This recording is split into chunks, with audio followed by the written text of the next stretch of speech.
You guys have heard a lot of stories this year, but here's one more. When I was 12, my mom had just gotten out of a marriage and started dating this guy named Julian. And man, she made a big mistake. She asked me what I thought about her marrying this guy named Julian. And the mistake wasn't asking me. I think the mistake was not being prepared for me to say no, which is what I did. I said, no, I don't think you should marry this guy. And she looked heartbroken, like she wanted me to just be enthusiastic about this. And I said, no. And that summer, she took me to my grandma's. At the end of the summer, they showed up and walked Julie, and they said, we're married. We just got married in Mexico. And nobody was excited. And nobody that heard them say that got all excited. It was like this really sad moment. And I remember I got in the car and we drove back to Farmington, and this guy was weird. I knew it. He moved us from there to Taos. Remember the story about me getting beat up for being white? And then from Taos, he moved us to Phoenix, Arizona. And I figured, looking back, he was getting my mom further and further away from her family and friends. So we get to Phoenix and we rent this house. And I'm laying in bed one night asleep, and boom, I'm woken up by the sound of a gun going off at the other end of the house. And I hear these footsteps coming down the hallway. And I am like praying they are my mom's. And the door opens, and she just stands there in the doorway, and she looks like a ghost. And she says, I think he shot himself. I said, I guess you better go check. And she hesitated. I could tell she didn't want to go back. She turned around, she walked down the hallway, and when she opened their bedroom door, I heard Julian say, you wouldn't even cared if I shot myself. And I went in the next day, and sure enough, there's a bullet hole in the ceiling, and I realized we had a gun in the house. And it got weirder after that. There was a point, I think I was away for the summer, and they pulled a gun and a knife on each other, and it just crazy stuff. And by my sophomore year, so when I was your age, okay, we were living in this apartment, and I had these fish tanks, and I wanted to get a bigger one, and Julian wouldn't let me. But he wasn't around because he started having an affair with this woman. And he would take our car for days at a time, and he would be over at her house. Can you believe this? And I'd have to carry groceries home from the grocery store. And you know how heavy a gallon of milk is if you have to carry it a mile? Especially if you got to switch arms with a bag of groceries. And I would just be cursing him under my breath. I hated him. I hated him for taking a car. I hated him for having this affair on my mom. And so the woman was an artist. And so what was really crazy is that she was making art of him, and he was bringing it to our apartment. So you have to imagine, she did a bust of his head that was this big, okay? And it was the 70s, so she painted it in black and green paint. And so this bust was sitting in our living room like he had left this avocado head to keep an eye on us while he was over at this other lady's house. It was so weird. And so my mom finally said, you know what, just go ahead, buy that fish tank. He's not around, who cares, just go buy it. So I bought this really big fish tank, and it was sitting empty in my closet at the foot of my bed, my bedroom. And so one night I wake up to the sound of them fighting. And then, it's really hard to go back to sleep, you know what I mean?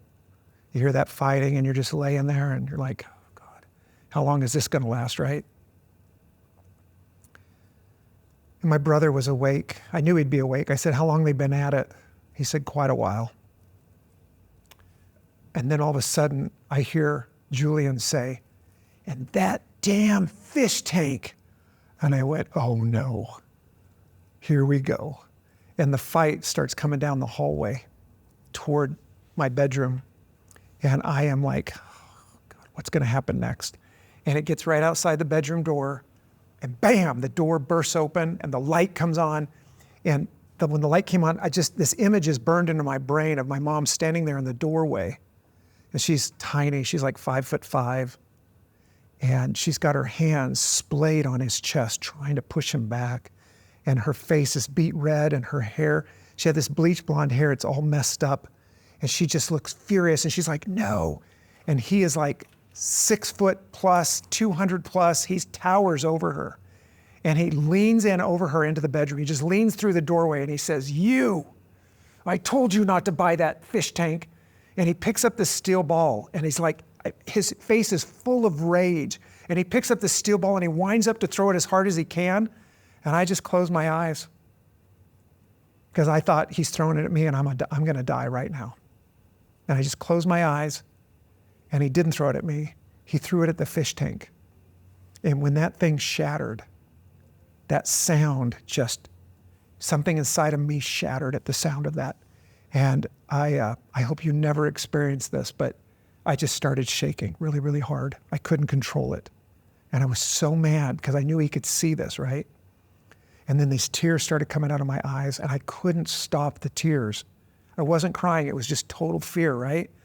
And he sees this and he swoops over and he sits down and he leans in and he says, oh, I love you so much.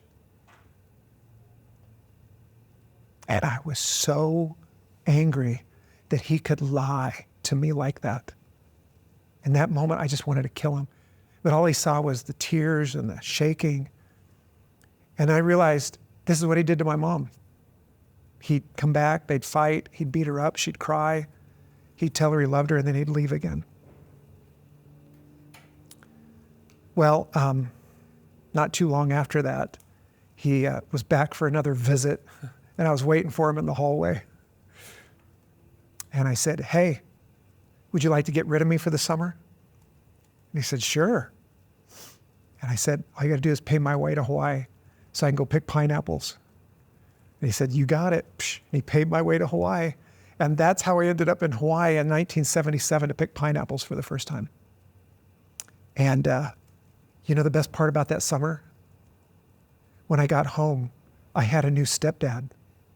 Isn't that awesome? I didn't even know what was going on.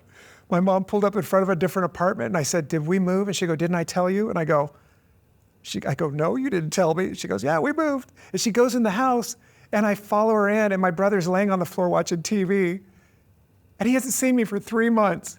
You know, this is my brother. Hi. And he just started watching TV some more. How was your summer in Hawaii? Hi. So I lean in and I go, what you watching?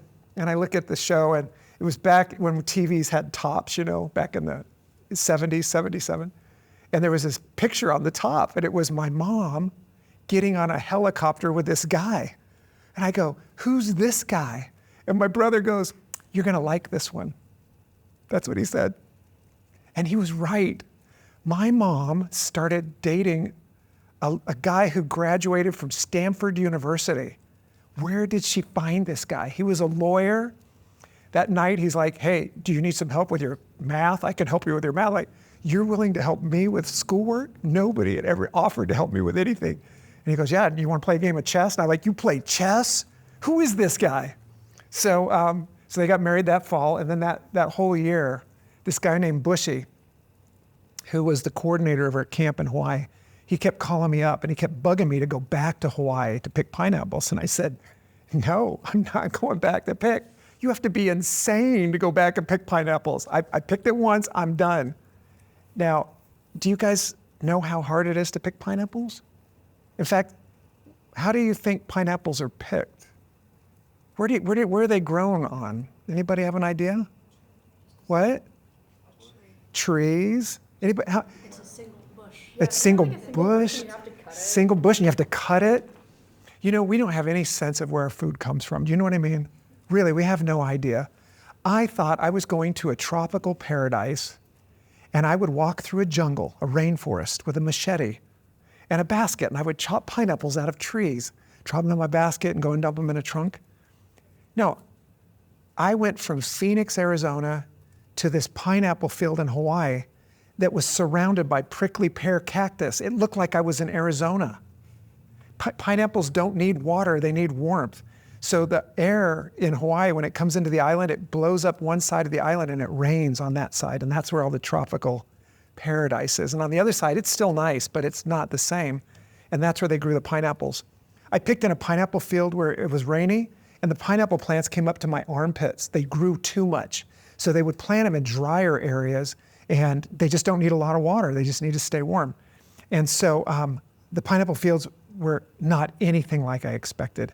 And it was hot, it was dry, and in fact, it was so hard picking pineapples, I had a nightmare, right? Because if you look at these pineapple plants, what do they remind you of? Do they remind you of anything here? It's not really a bush, is it? This is a pineapple plant right here. When we would take the crowns off, they would plant these crowns, and these become pineapple plants. And then a stalk comes out, and it's covered with a little ball of purple flowers. Each one of these eyes was a little purple flower. Did you know that? No? And so what does this remind you of here in Colorado Springs? Doesn't it look like a yucca plant? Yeah, weren't you going to say that? Has anybody been thrown into yucca by your friends? Yeah, did it hurt? How bad?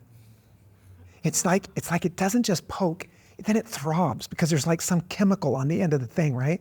So imagine a field of these, and you're going to walk into them to pick pineapples. And the field doesn't want you there. It wants you away from them because there's these little points on the ends of the leaves, right? And then there's also these little teeth on the edges. They've bred it out of most of them, but if you reach in, those teeth will break off in your arm and your skin. And the first day I picked pineapples, I pushed my sleeves up, and my arm by the end of the day was covered with these little splinters. And this one guy, it was so bad he got an infection, and the company made us push our sleeves down. And so we had Levi's, but that wasn't enough protection. So you'd get these canvas chaps and pull them over. So you had 2 layers of pant legs. And all of a sudden then the chaps were cheaper to replace in the pants. And then you had these 2 flaps, and you would cover this area. Can you understand why you have 3 layers here? And yet you'd climb into the field, and you'd climb over it, and those leaves would go up between your legs. So the field was constantly irritating you, getting on your nerves, right? Then you'd go in to grab a pineapple, and those leaves would go up your sleeves. So you have to wear this kind of glove. And you tuck the sleeves into the end of this, so the leaves can't go up. So you got a shirt sleeve that, and then the leaves will still poke you under here, which is super annoying, right? So guys would put tube socks over them, or I took a pair of Levi pants and I cut the legs off and pinned them on. And so I had an extra layer of protection on my arm. Then you had to wear goggles to protect your eyes. And it was 80 degrees, 80% humidity. And we were expected to pick 80 tons of pineapple a day. Each truck held 10 tons. We were expected to fill 8 loads. There were 30 of us in a gang. Those pineapple crowns were planted in rows, 26 wide. And so this harvester would drive down the road with an arm that would swing out with a conveyor belt in it. And the 13 of us would follow that arm picking the pineapples. And we had to take the crowns off because we picked too many pineapples to go to grocery stores. They would go rotten, okay? This pineapple I got at Safeway was picked by some guy in a pickup truck who went up and filled a few boxes, and they air freighted them over to Safeway, okay? I bet there was probably maybe 100 pounds of pineapples. We picked 80 tons a day. So all of it went to canneries. So we had to take the crown off. And that was probably the hardest work because it's really easy to just snap it off the stalk, right? And then you'd have to take the crown off. We throw the pineapple in. Sometimes they wanted the crown if they wanted to plant that field again, that particular whatever was in that field. But we had to take the crown off, throw the pineapple in. Now, this is a plant crop pineapple. This is probably a first-year pineapple. It's a good-sized pineapple. And the second year that a pineapple plant makes a pineapple, it's called ratoon. And that's an agricultural term for crops that produce every year. And so when it produces the next year, it sends out more stalks, so the fruit are smaller. And so I've picked pineapples the size of softballs, which they would never sell in stores, right? So to pick 8 tons, you have to pick 80 tons, you have to pick twice as many pineapples, right? And then the problem is, if it's ratoon, they get so many pineapples on the top of the plants, and they get so tall, they fall over. And so you walk up to a field, and the field is just laying flat. So now you have to walk on top of the pineapples and dig down to get the pineapples out from the plants. They're not standing up here. I challenge you guys this summer. Somebody will say, we need to go pull some weeds. Volunteer and go out and just pick for 30 minutes without standing up. Reach down at the base and grab it by the base and pull it up, put it in a bucket, grab another one, put it in a bucket, and just feel all the tendons and stuff in the back of your legs and in your back, and see how hard it is to keep that up for just 30 minutes. And imagine me in that field with 2 pairs of pants on, 2 pairs of sleeves on, gloves, goggles, 80 degrees, 80% humidity. And I got to do this for 8 hours, okay? When I got back from that first summer in Hawaii, I remember I had this nightmare, and in my nightmare, I'm in a field of ratoon, and the guys next to me have their backs to me, and I'm picking as fast as I can to keep up, and the harvester driver speeds up, so I'm having to go even faster and faster, and the fruit are tiny, and I'm having to dig down for them, and I'm yelling at the harvester driver to slow down, you're going too fast, and I'm picking as fast as I can, and the guys next to me are moving away slowly, and I'm yelling, I'm like, get over here, too far away. And they're ignoring me in my dream, and I'm getting really mad. And I'm picking up handle, and the harvester driver, and I slow down, and I look up, and the field goes forever. And I'm about to go, and I wake up, and I was like, I get to go to school. I get to go to school. I was so happy that I got to go to school. It was the most joyous time I've ever felt about going to school in my entire life. Come on in, don't worry, just come on in. Come on in, have a seat. There's a desk up here, there's a desk there, there's a desk up here in the very front if you want to sit in the very front. I'm so glad you made it. I'm really sorry, I was helping with the IVR kids. Don't, no problem. I'm glad you could make it, Nebraska. I had that nightmare twice. That's how bad. Isn't that evidence of psychological damage? Isn't that some evidence of psychological? If you have a nightmare about picking pineapples and in your dream you're like, you freak out. I think that's definitely some kind of psychological damage. So I had that dream twice. And then Bushy calls me up and says, we want you to come back and pick pineapples again. I was like, no. And so I was like, you have to be crazy. Now you see why you have to be crazy, right? So I said, I'll work in the cafeteria. So the next summer I went back and I did work in the cafeteria. And then by 1983, I was in college. And I know you guys, I thought I was fine from my mom's 5 marriages. No damage, you know what I mean? And I got to college and I would do things with friends, and especially girls, and girls would say, we love you so much, and I would leave. And they'd call me up and go, why did you leave? And I go, I don't know. And so I was on this date one night. We took the bus to go to the movies because I didn't have a car. And the movie got out so late, there were no buses after the movie got out. So we had to walk back to campus. And for the first time in my life, I was with somebody, and I started telling the story I just told you about Julian. And when I got done with the story, I looked at her and I said, Wendy, I think I know why I leave every time you guys tell me you love me. She goes, why? I said, because I don't believe you. I think it's a lie. And she looked at me like, what are you talking about? I go, I don't believe people when they say it, I think. And so when Bushy called me up in 83 and says, I want you to come back and be a supervisor of pineapple picking guys, I was at a point where I was about to be a teacher, and I knew I wasn't ready for teaching. I knew that I had so much damage that I'd have a hard time working with young people. And I thought, you know what, I'll go to Hawaii and I'll do it as a test, see if I can handle working with 16 and 17 and 18-year-old boys by living with them for 3 months picking pineapples. If I can handle that, I can handle anything. So here we go. So I told Bushy, yep, I'll come over, I'll be a supervisor. And so he made me do this, they made me do this training. So you guys are probably like, why would anybody pick pineapples, right? Like, how did we end up over there in the first place, right? Well, right, nobody wanted to pick pineapples. The local people were like, we don't want to pick pineapples. So they called the Boy Scouts of America. And a bunch of Boy Scouts went over, Eagle Scouts, they're like, let's go pick pineapples. So about 40 of them, I guess, went over the first time. And after 2 weeks, 20 of them, I think, left and said, we are out of here. We're not picking pineapples all summer. But the ones that stayed, the local people called us Howleys, right? And the local people, you Hallies can't pick pineapples.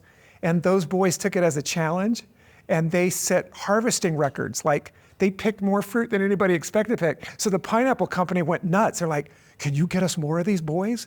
And the guy said, well, I don't think I can get Boy Scouts anymore. I don't think that's going to work. But I can get you boys. But he said, do you care if they're on probation? Because he said, I've been working with these boys, and they no longer are in the Boy Scouts because they've gotten in trouble with the law.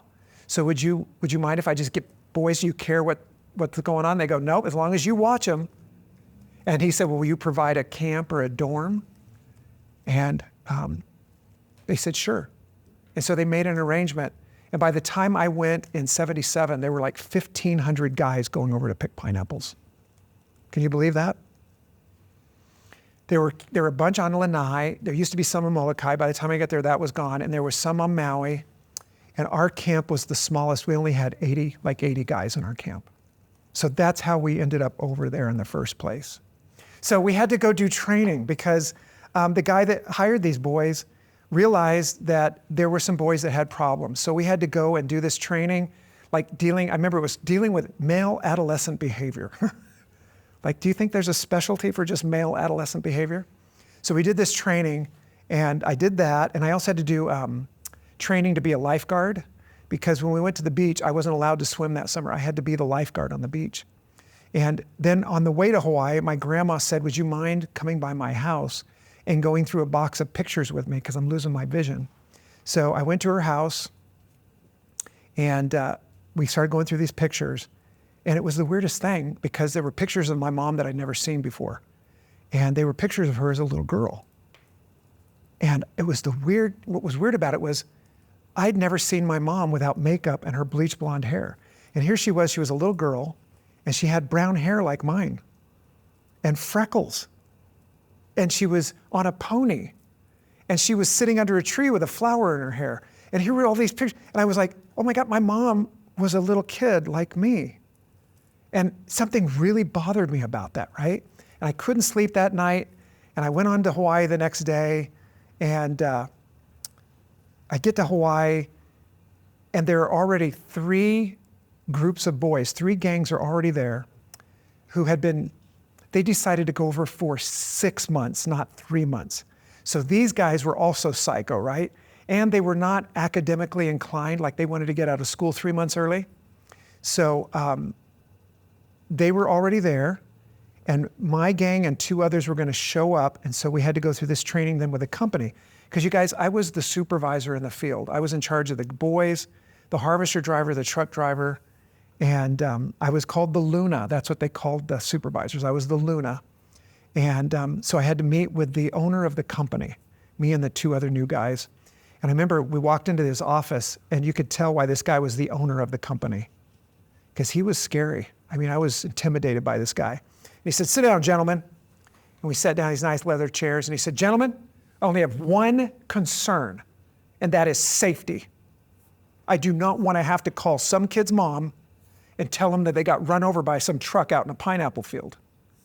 And when you drive them around in those vans this summer, you make sure they're inside and the doors are closed before you ever start the engine and take off. And you make sure those doors stay closed until you're parked. All right? Safety, number 1 issue. I was like, all right. So then that night, the night before my guys showed up, I was walking through our camp.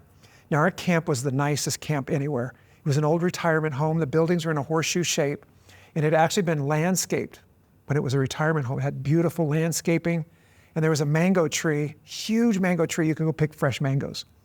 So I'm walking under this tree and just thinking about the next day. And Bushy had an assistant named Clay, and Clay sees me, and he walks over to me, and he's got a pile of folders.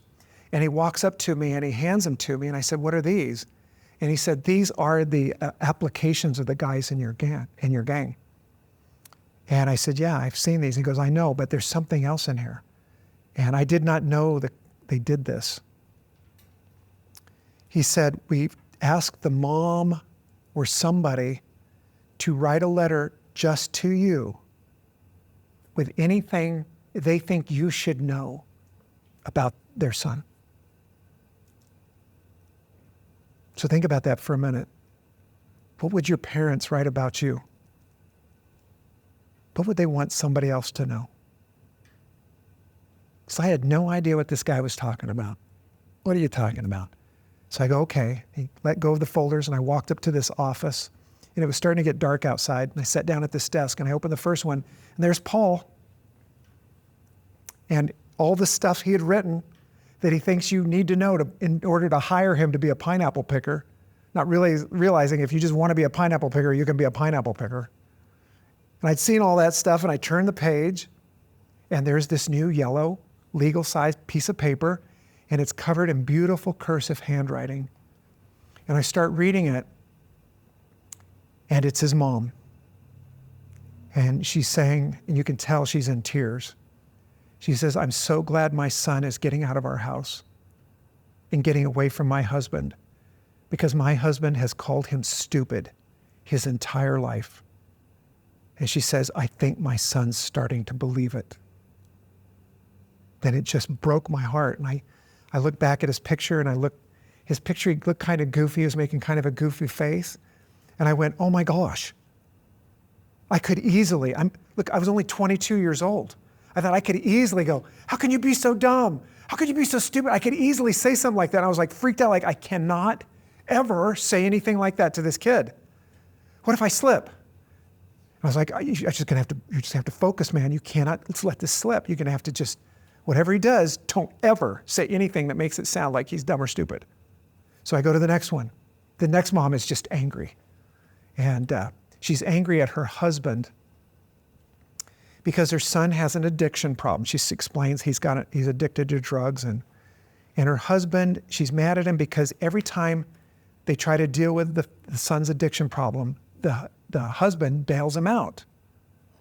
And she explains something like he was going to have to do some jail time after the end of that summer. And her husband was trying to negotiate with a judge to let him serve his son's time. And she goes, he does this every time, and our son doesn't deal with his problem. And I look back at his picture, and his face suddenly looked different. It looked tired, like he was a drug addict. And I thought, oh, what am I supposed to do with this information? And then the next kid, it was a foster mom, and it was a kid named Troy. And I was already terrified with Troy because Troy was coming back to pick a second time. And nobody does that. I thought, this kid's got to be crazy, right? And so I start reading what the foster mom says. And she says, Troy's mom died when he was a little boy. And he got a stepmother that physically abused him. And then his dad died. And then the stepmom put him into foster care. And so he's bounced from home to home his whole life. And we're about to kick him out of our home because we can't let him be around our own kids any longer. He has anger issues. And I look back at his picture, and now I was really terrified. Like, oh my gosh, now I understood why he was coming back. He'd rather pick pineapples than be back in foster care. And this went on, you guys. Every single kid, mothers and their sons. And it was like weird. I thought my life was weird with my mom being married 5 times and the stuff I'd seen. After reading these, I realized my life was average. I'm not unique. I'm not special.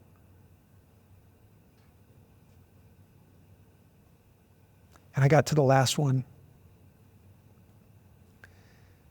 And the mom says, my son hasn't talked to me for the last year, ever since I divorced his father for having an incestuous relationship with his sister.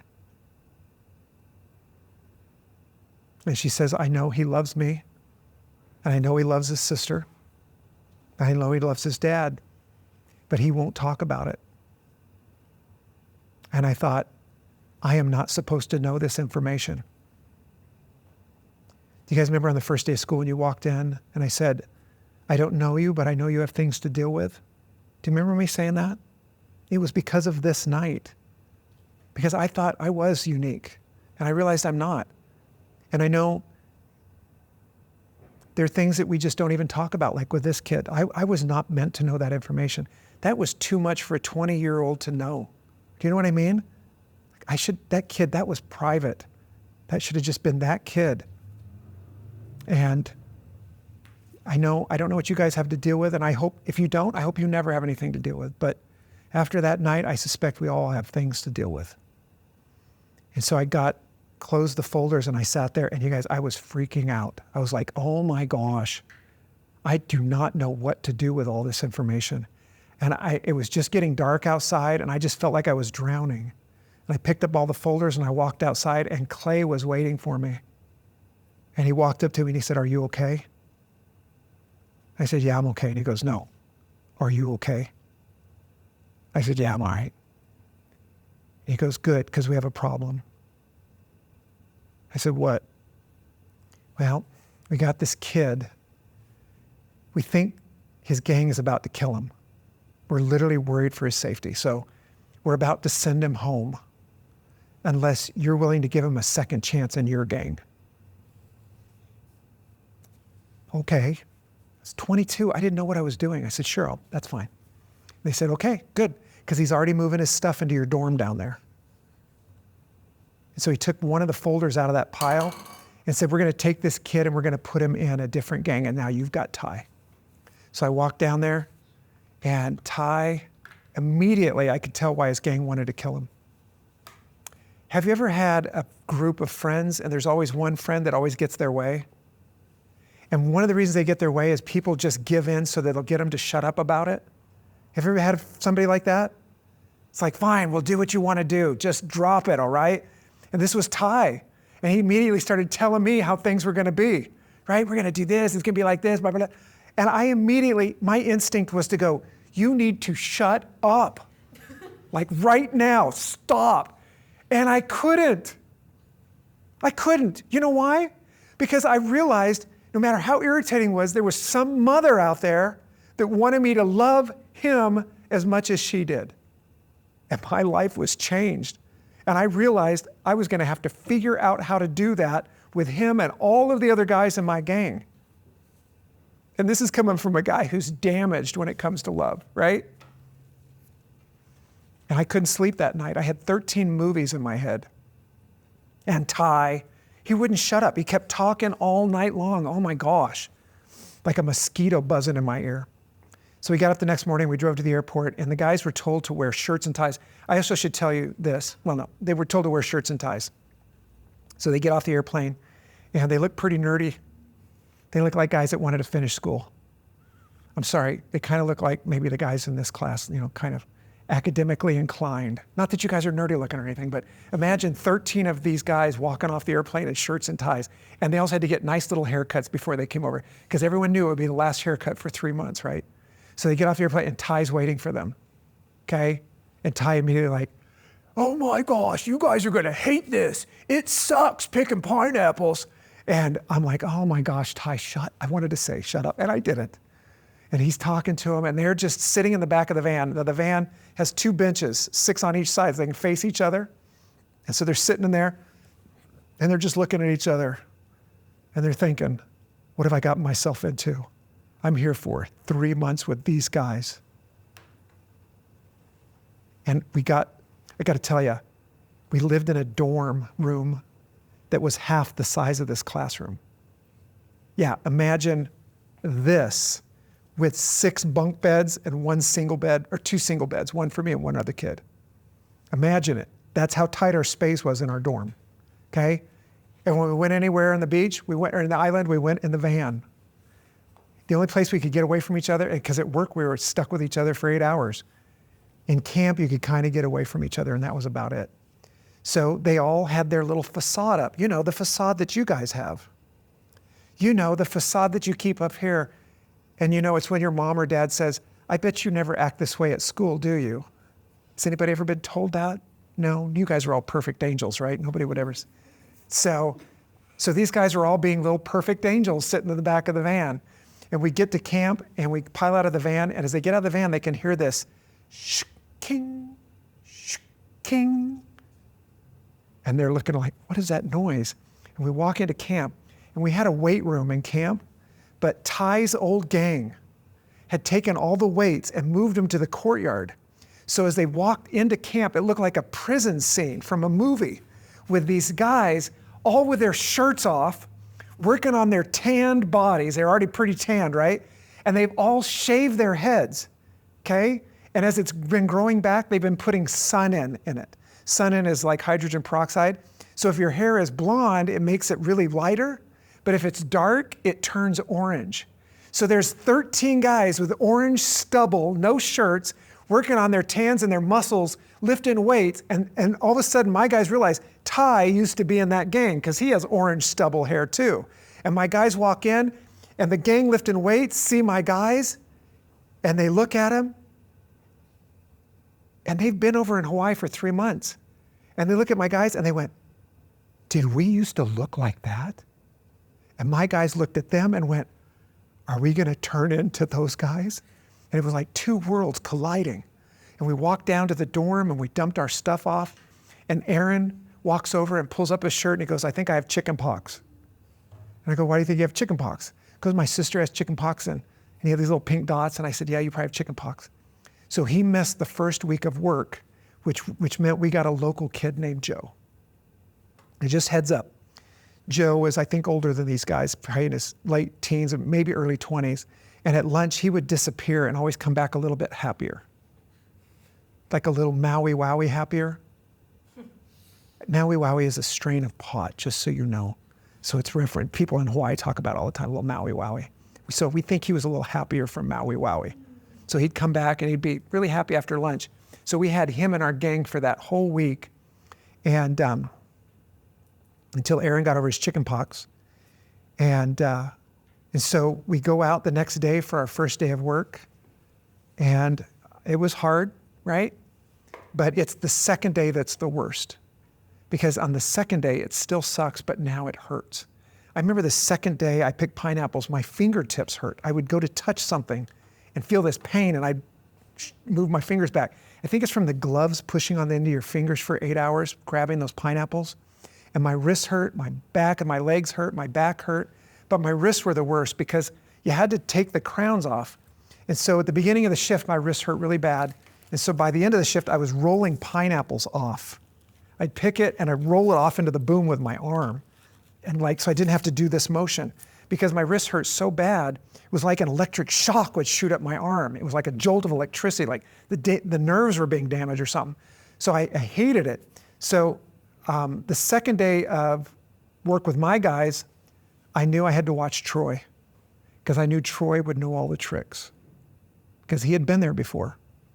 So I remember I came around the van and I look and Troy is out there in the field and he is not twisting the crowns off the pineapples, okay? He's picking two at a time and he's going boom, boom, and he's banging them on the side of the conveyor belt. There's a bar there. And when he hits them, the pineapple flies off and juice flies everywhere because he's smashing the corner of the pineapple where it hits that bar. He's just, and everybody's like, "Man, that looks like fun." And I go, "Troy, stop banging the fruit." And he goes, "But my wrist hurt, man." He was such a good actor. He was really good at this. "My wrist hurt." And I said, "You got to pick it right." Because if everybody started doing that, the pineapples would crush themselves in the truck and all the juice would be pouring out of the back of the truck.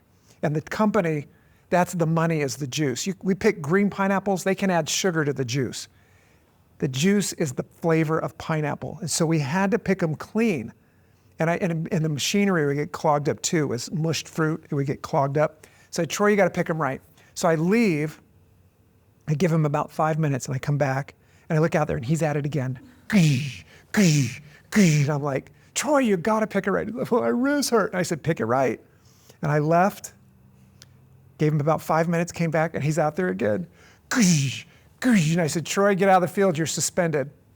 And I was the supervisor, so I got up and I used a radio to call dispatch. I said, we got a replacement for a kid in field 215. And so Roland, the field supervisor, the field boss that night, comes out and brings a local kid. So we had 2 local kids, and Troy goes home and they make him mow lawns, but they said, "Troy, if you pull more stuff like this, we're going to send you home."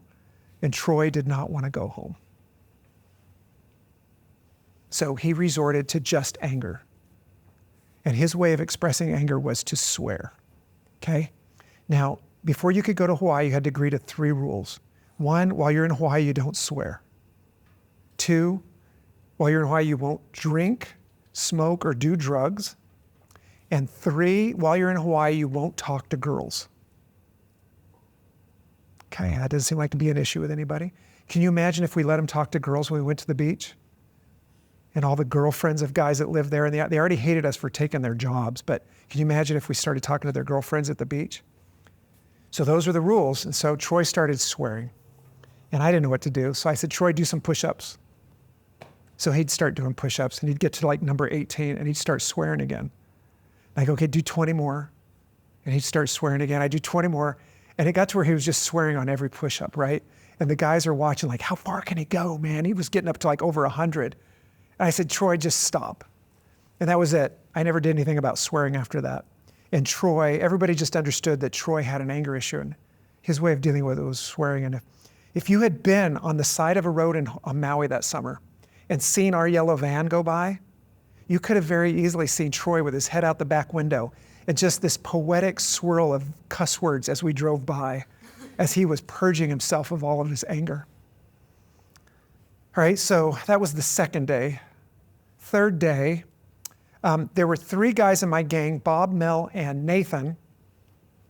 They were all from Bisbee, Arizona, okay? And Bob, this is how I remember Bob, okay? Because that is what was carved on the door of my van. And it was carved on the floor of the van. And it was carved on the ceiling of the van. And if you climbed up on the outside on the roof, it was on the roof of our van. And I had a chest at the end of my bed, locker. And if you looked at my locker, it was on the top of my footlocker. And if you lifted the lid, it was carved on the inside of my footlocker. Bob had to put his name everywhere, okay? And Bob and Mel were picking on Nathan. Nathan was also from Bisbee, but after our first trip to the beach, from that day on, Nathan was no longer Nathan. He was Speedo. Okay? So Speedo, Nathan and Bob went around, Mel and Bob went around telling everybody in camp, Speedo's read the dictionary. And Speedo was the kind of kid that when people go, did you really read the dictionary? He'd go, well, of course I have. And he would start talking about the dictionary, right? This sweet kid, but he would be like, I've read the dictionary. And so Bob was picking fruit that day. And well, I was supposed to be checking their production, right? So what happens is I would walk behind them, and you can see from the shape of this crown, if this is tucked down in a plant and that crown is open like that, you can just miss the pineapple. You just cannot see it, especially if it's dark green too. And so I would walk behind him and I go, hey, you missed one. Try to get all the fruit. And I get to Bob's row, and it's all of the fruit. And I look up, and Bob is just holding the boom, and he's just walking. This was trick number 2. He figured it out all by himself. One of the things you could do is just not pick the pineapples. And I go, Bob, you got to pick the pineapples. Come on, man. And I start picking them, and I'm tossing them up to him. Come on, Bob, let's go. Get these cut. Let's go. Cut it. And I think they were hitting him in the back of the leg because he turned around, and he picked one of them up, and he threw it at me. I said, Bob, you're suspended. Get out of the field. And then it was lunch. I just sat there going, what have I gotten myself into? This is insane. So, third day of work, I have 2 suspensions already. And at about this time is when we switched to the night shift. So we would get there we went from working in the day from the morning on. They let the locals have the day shift, and we would get there in the afternoon. We'd get there at 2:30, and we worked till 6:30, half-hour lunch, and then we'd work from 7 to 11. We get off at 11. And it started out as really hot, but by lunch, we would power up these light generators, turn on lights, and it would cool off, which made it way more pleasant. So the evening was not too bad, except it would rain. And sometimes it would rain really hard. And it was one of these nights where it was just a downpour. We had these little yellow rain jackets, and we were wearing them not to keep dry, but to keep warm. The plastic would keep in body heat. So we were soaking wet, but it just kept coming down, and it was about 10 o'clock at night. And the harvester comes out of this block, and so we have to detach the truck and reposition everything. And we're standing there waiting, and this pickup truck drives in, and it's bushy. And he parks, and he jumps out, and he says, "Hey, would you guys like some hot chocolate?" And so the guys are like, "Yeah," and everybody goes over and gets their hot chocolate, and they're drinking their hot chocolate. And I look at my watch, I'm like, man, it's like 10:30. We got to do some more work, you guys. Why don't you get back in the field? So they start creeping back in the field one at a time, and the local kid, Joe, was just standing there. And I go, "Let's get back in the field." And he just ignores me. And I go, "Come on, let's go." And I had zero skills. So I walk over and I get in his face and I go, "You need to get in the field right now." And he throws down his hot chocolate and he goes, "Let's beef."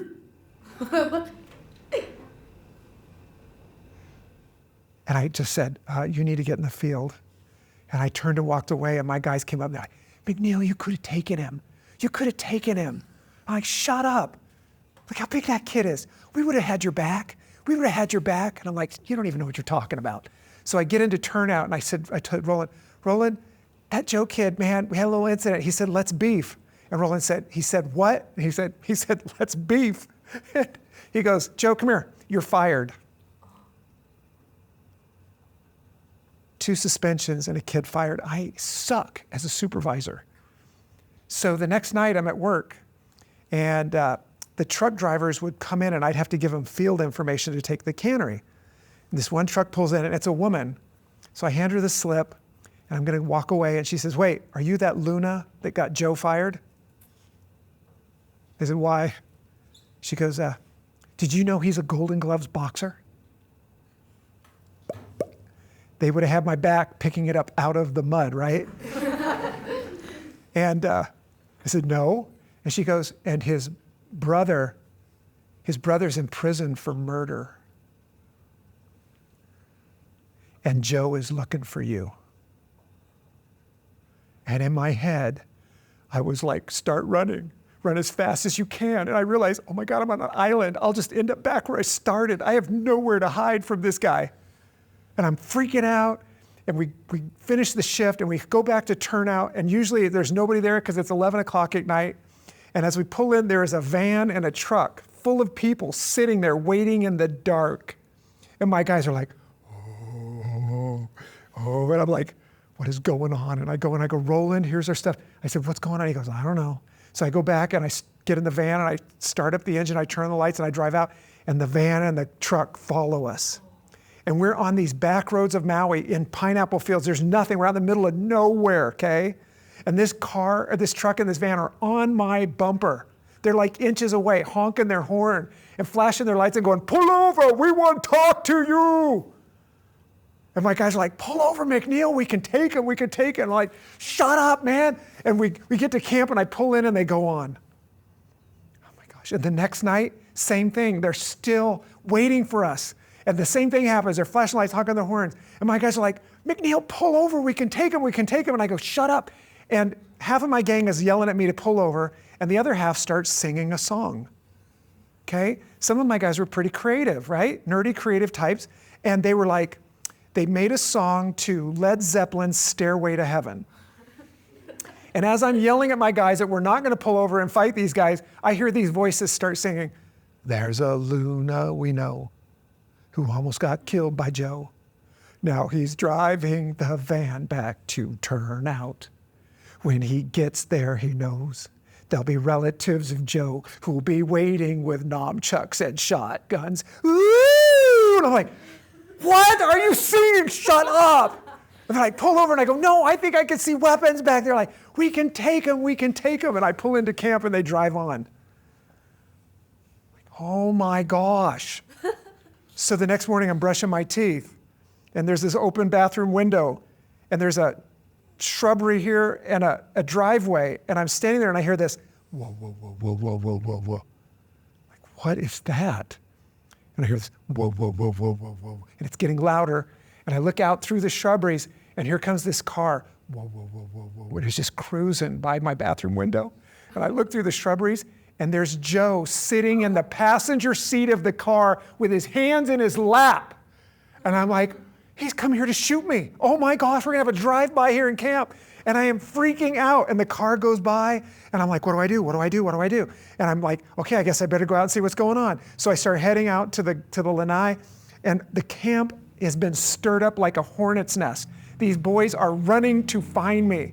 And they run up to me and they go, did you see that? Did you see that? That was Joe. He was looking for you. And then I realized something had changed. These guys were not like fight, fight, fight. It was like they were pissed. Like, how dare this guy drive into this camp looking for one of us? And it was weird. I've never felt like, in all my growing up, this was the first time I thought, oh my gosh, these kids do think they have my back. Do you know what I mean? And I thought, well, if Joe finds me, at least he won't find me alone. And I'll just fast forward. I never did run into Joe again. It might have had something to do with the fact that the company had the police issue a special thing to him saying if he was caught trespassing on our company property, he would be arrested for trespassing. I have a copy of that letter at home. But I did spend the rest of the summer looking over my shoulder, waiting for him to just pop out of somewhere, right? It was right around this time that Bushy gave everybody in the camp a survey, because he was a teacher. You know that panorama survey you took on Monday? It was like that, but back in the 70s. Like, it had questions on there where the kids could say, like questions like, do you have any friends? Do your parents like you? You know what I mean? Things like that. And it also had questions about me. Instead of teacher, it was your Luna. You know, how do you feel about your Luna?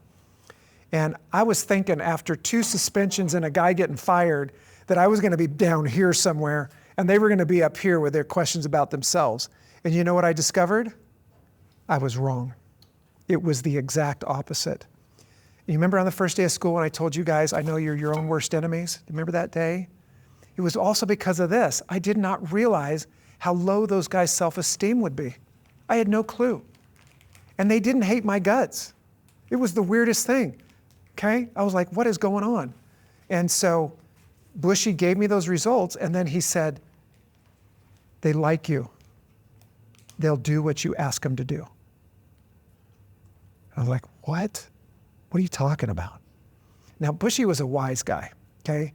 He, not just as a teacher, but just in terms of like how to deal with these guys. He knew that you must keep them busy, okay? You must keep them busy. Because if you let 16, 17, 18-year-old guys, if you give them idle time, they will cause problems, okay? Especially when they're halfway across the world from their families, right? And so every weekend we had something. We had talent show. We had a sports day. We celebrated Halloween.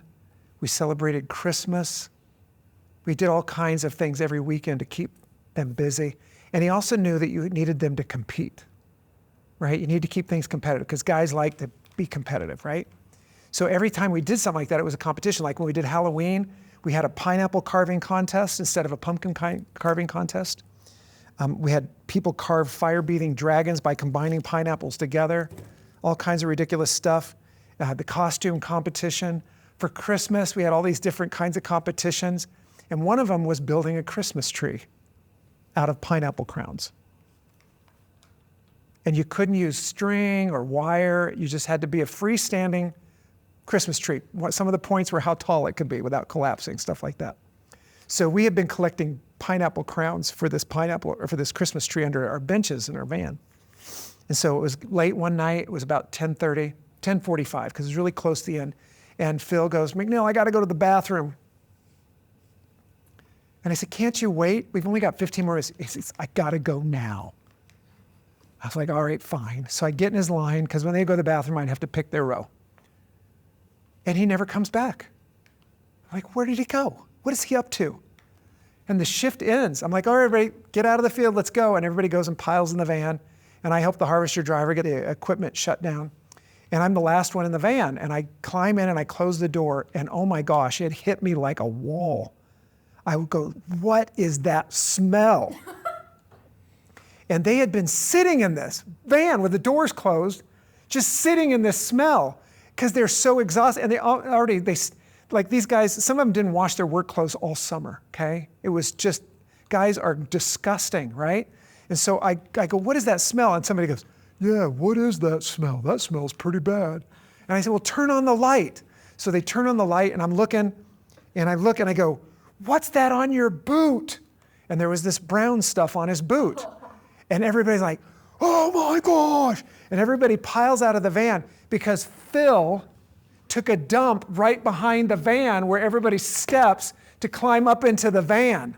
And he knew they were going to step in that. And so all of the guys are out there. I know this is disgusting. Guys are gross, okay? So they're all out there doing this, I call it the poop shuffle, man. They're like out there doing this dance, trying to get this poop, and this cloud of dust comes up, right? And I'm laughing my head off at these idiots and this poop, and the dust goes up into the moonlight. It just was hilarious. Did you know it's so dark there at night that when we would shut off the lights and it was raining, there was one night it was raining lightly, and we could see a night rainbow from the moon. The full moon was casting enough light in the rain that we could see a rainbow. So we get back in the van, we go back to camp. And the next day, we're making our Christmas tree, or they're making the Christmas tree. I didn't have anything to do with it. And they spend hours on this thing. I mean, they're working their tails off. And so it's getting pretty late afternoon, and I'm like, I come into it. They said, come check out the tree. And so I come over and I check out the tree. And I'm like, man, you guys did a good job. This is impressive. And I look a little closer, and I lean in, and I said, you guys, what's that? And they all lean in a little closer, and there are all these little brown specks everywhere, all over the tree, because Phil knew exactly what he was doing. He knew those crowns were under the benches. He pooped there so that everybody would not just walk in it, but they'd walk on our Christmas tree crowns. So we built this Christmas tree with poop on it. And I looked at him, and I knew they'd spent hours on this. And I looked at the tree, and I looked at the guys, and they looked at me, and I said, so what do you want to do? You want to start over? They're like, nah. So they left it up. We had the only tree in camp decorated with poop. We got the bathwater award the next day for the dumbest thing in camp. But I also share this story because I want to give you a gift. I want to give you a gift that you're going to think of every Christmas when you're decorating your Christmas tree, okay? I want you years from now when you're 40 or 50 and have kids go, I had this teacher and he worked in Hawaii. They made this Christmas tree and there was poop on it, and they had a Christmas tree with poop on it. I just want you guys all to have that gift from me. That's a gift from me to you, okay? All right. So you got to keep them busy. You know what I mean? Okay? And one of the things that happened in that time was first trip into town, I made a beeline to Goodwill. We get there and the guys will not get out of the van. They're like, come on, let's get out of the van. I'm like, no, we can't go in there. I'm like, wait, why not? It's Goodwill. What? Let's go. And so nobody would get out of the van. I went in and I came back out, and then they're like, what'd you get? Like, they wouldn't go in, but they want to know what I got, right? So I showed them, I pulled out these Hawaiian shirts, and they were really cool. Like, one was Hawaiian Airlines. Somebody got rid of all the steward shirts, and there was bright yellow, orange, and pink, like fluorescent colored flowers, Hawaiian flowers, big flowers. And they're like, how much did that cost? I said, $1. I go, come on, listen. No, we can't go inside. You guys are idiots. Let's go. So we go back to camp, and I start wearing them around, and everybody's like, where'd you get that shirt? I go, I got it at Goodwill. And my guys are like, shut up. Don't tell them where you got them. Like, what is wrong with you guys? So guess where we went the next time we went into town? Goodwill. By the end of the summer, Goodwill had no more Hawaiian shirts. They were bought out. They cleaned out, right? And so Bushy would do these inspections while we were at work, you know, to see if everything was cleaned up. But it was for more than that. He was inspecting to see what was going on, right? Because if you leave guys, if you don't keep on top of them, like our arts and crafts room, do you know how many ways you can make something to smoke pot? Do you know how many things you could take a shoe? These guys would take anything, and arts and crafts became how to smoke pot, right? So you had to watch them every minute of the day. And so he would do these inspections, and the next morning, he said, McNeil, come here. And he said, what? He goes, have you taken a look at this? And I said, what? He says, had you looked over here? And I said, and it was Troy's bed, and he had the top bunk, and the wall, we had these really high ceilings, like this high, right? And he had these pictures on the wall that were cut out of Vogue magazine and other women's magazines, right, with models. And he had all these pictures of these women models. And I go, yeah, I've seen this. And he goes, you need to look a little more closely. And I said, what? He goes, just look. So I start looking. And I'm like, oh my gosh, Troy, come here. He goes, what? I go, where did you get those? And he goes, I got them at Goodwill. I go, what do you mean you got them at Goodwill? They were National Geographic magazines, okay? Back then, National Geographic had pictures of Aboriginal women, and they didn't have tops on. They were natives of different places where they didn't wear tops. So he had these pictures of these women. And we go, Troy, and he goes, but I got them in National Geographic, man. Why can't I put them on my wall? And we're like, Troy, you need to take them down. Idiot. So, guys, what are you going to do with them, right? So we go to the beach, and I'm the lifeguard, and I couldn't swim, so I would just sit there bored out of my mind. And I must have been distracted in thought, because I look up, and I realize my gang is gone. I can't find them. I look as far as I can, both ways down the beach, nobody, there's nobody behind me. And I go, they must be out there in the water somewhere. And I was the lifeguard, man. If I blew the whistle, they had to get out of the water. And so I'm tempted to blow my whistle, but I don't know what's going on yet, so I'm just watching. And finally, way offshore, I see the snorkel come up and blow out water. I'm like, okay, there's one guy out there. And I see another snorkel, a couple more. I realize, wait, something's going on out there. And all of a sudden I see this arm come up doing a backstroke. There's a woman out there skinny dipping. And they are snorkeling around this woman. Oh my gosh, idiots. So I start blowing my whistle, and it's taken them a while to decide to come in. I'm like blowing my whistle, get out of the water, get out of the water. And slowly I see the snorkels headed my way, and they slowly get to shore, and they start climbing up the water. And they're like, oh my gosh, can you believe that woman out there? And I'm like, come on guys, let's go. They're like, what are you talking about? I said, it's time to go, come on, let's go. And they're like, no way, it's beach day. It's beach day. And I said, no, let's go, we're done with beach day. No, we're staying here, it's our beach day. I said, let's go. And then, nope, we're staying. And they wouldn't even get back in the water, they just sat there on the beach waiting, because they knew she had to come out of the water. So we're waiting, and I hear this noise behind us. There's like this jungle right there. I hear this noise, and this guy comes out of the jungle, and he is completely naked as well. And he is the hairiest human being I've ever seen in my life. And he's got 3 dogs jumping around him, and they look like they've all been sleeping in a pile, and I just could see, it was freaking me out. I just felt like I could see bugs crawling all over him and the dogs and everything. And he starts walking, and the woman must have seen that, or whatever they see, because she's headed to shore. And so the guys are freaked out by him, but they're determined to finish this experiment to see what's going to happen here.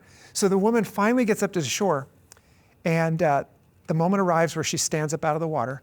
And it's very dangerous to say this kind of story, because I don't want you to think I'm talking down to this woman, okay? This woman stood up completely confident in who she was. She was completely comfortable in her skin, with her age and her body appearance. She had total confidence. And this was not the woman they imagined they were seeing through their little swim goggles out there, okay? This was an older woman. And so they were starting to freak out a little bit, like, oh my gosh. But then the guy walked up to her, and they embraced, and they fell on the beach, and they started rolling out and in with the waves. And at that point, the guy started running to, this is why they were naked, I think. This was their beach, and this is their way of chasing everybody off the beach, right? So the guys are making a way to the van, and Troy looks at me, and I thought, yep, that's National Geographic, Troy. This is real life. This is not whatever you thought you saw out there in the water, whatever you see in Vogue magazine. And I think about that because we didn't have social media back then. And the stuff that you guys are inundated with, and the images you think of whatever it's supposed to be. And so I think back on this moment, I don't know, I think it was just another weird thing that happened that I'm glad it had happened, and I think about it often. So this stuff is going on. They're enjoying trips to the beach. They're enjoying trips to town, and their homesickness is going away. And also, they don't hurt anymore. They're physically stronger, okay? And so now they realize pineapple picking's not that hard. And they start to get a lot of time on their hands. And I just want you to look at that pineapple, and I want you to understand, when guys have time on their hands and they're bored, one of the ways they entertain themselves is by hurting each other, okay? There's some satisfaction they derive by inflicting physical pain on each other, okay? And I want you to take a look at this pineapple crown that I've taken off the pineapple, okay? They're picking these things and they've got them in their hand. Look at the shape of this. Look at the aerodynamic features of this object.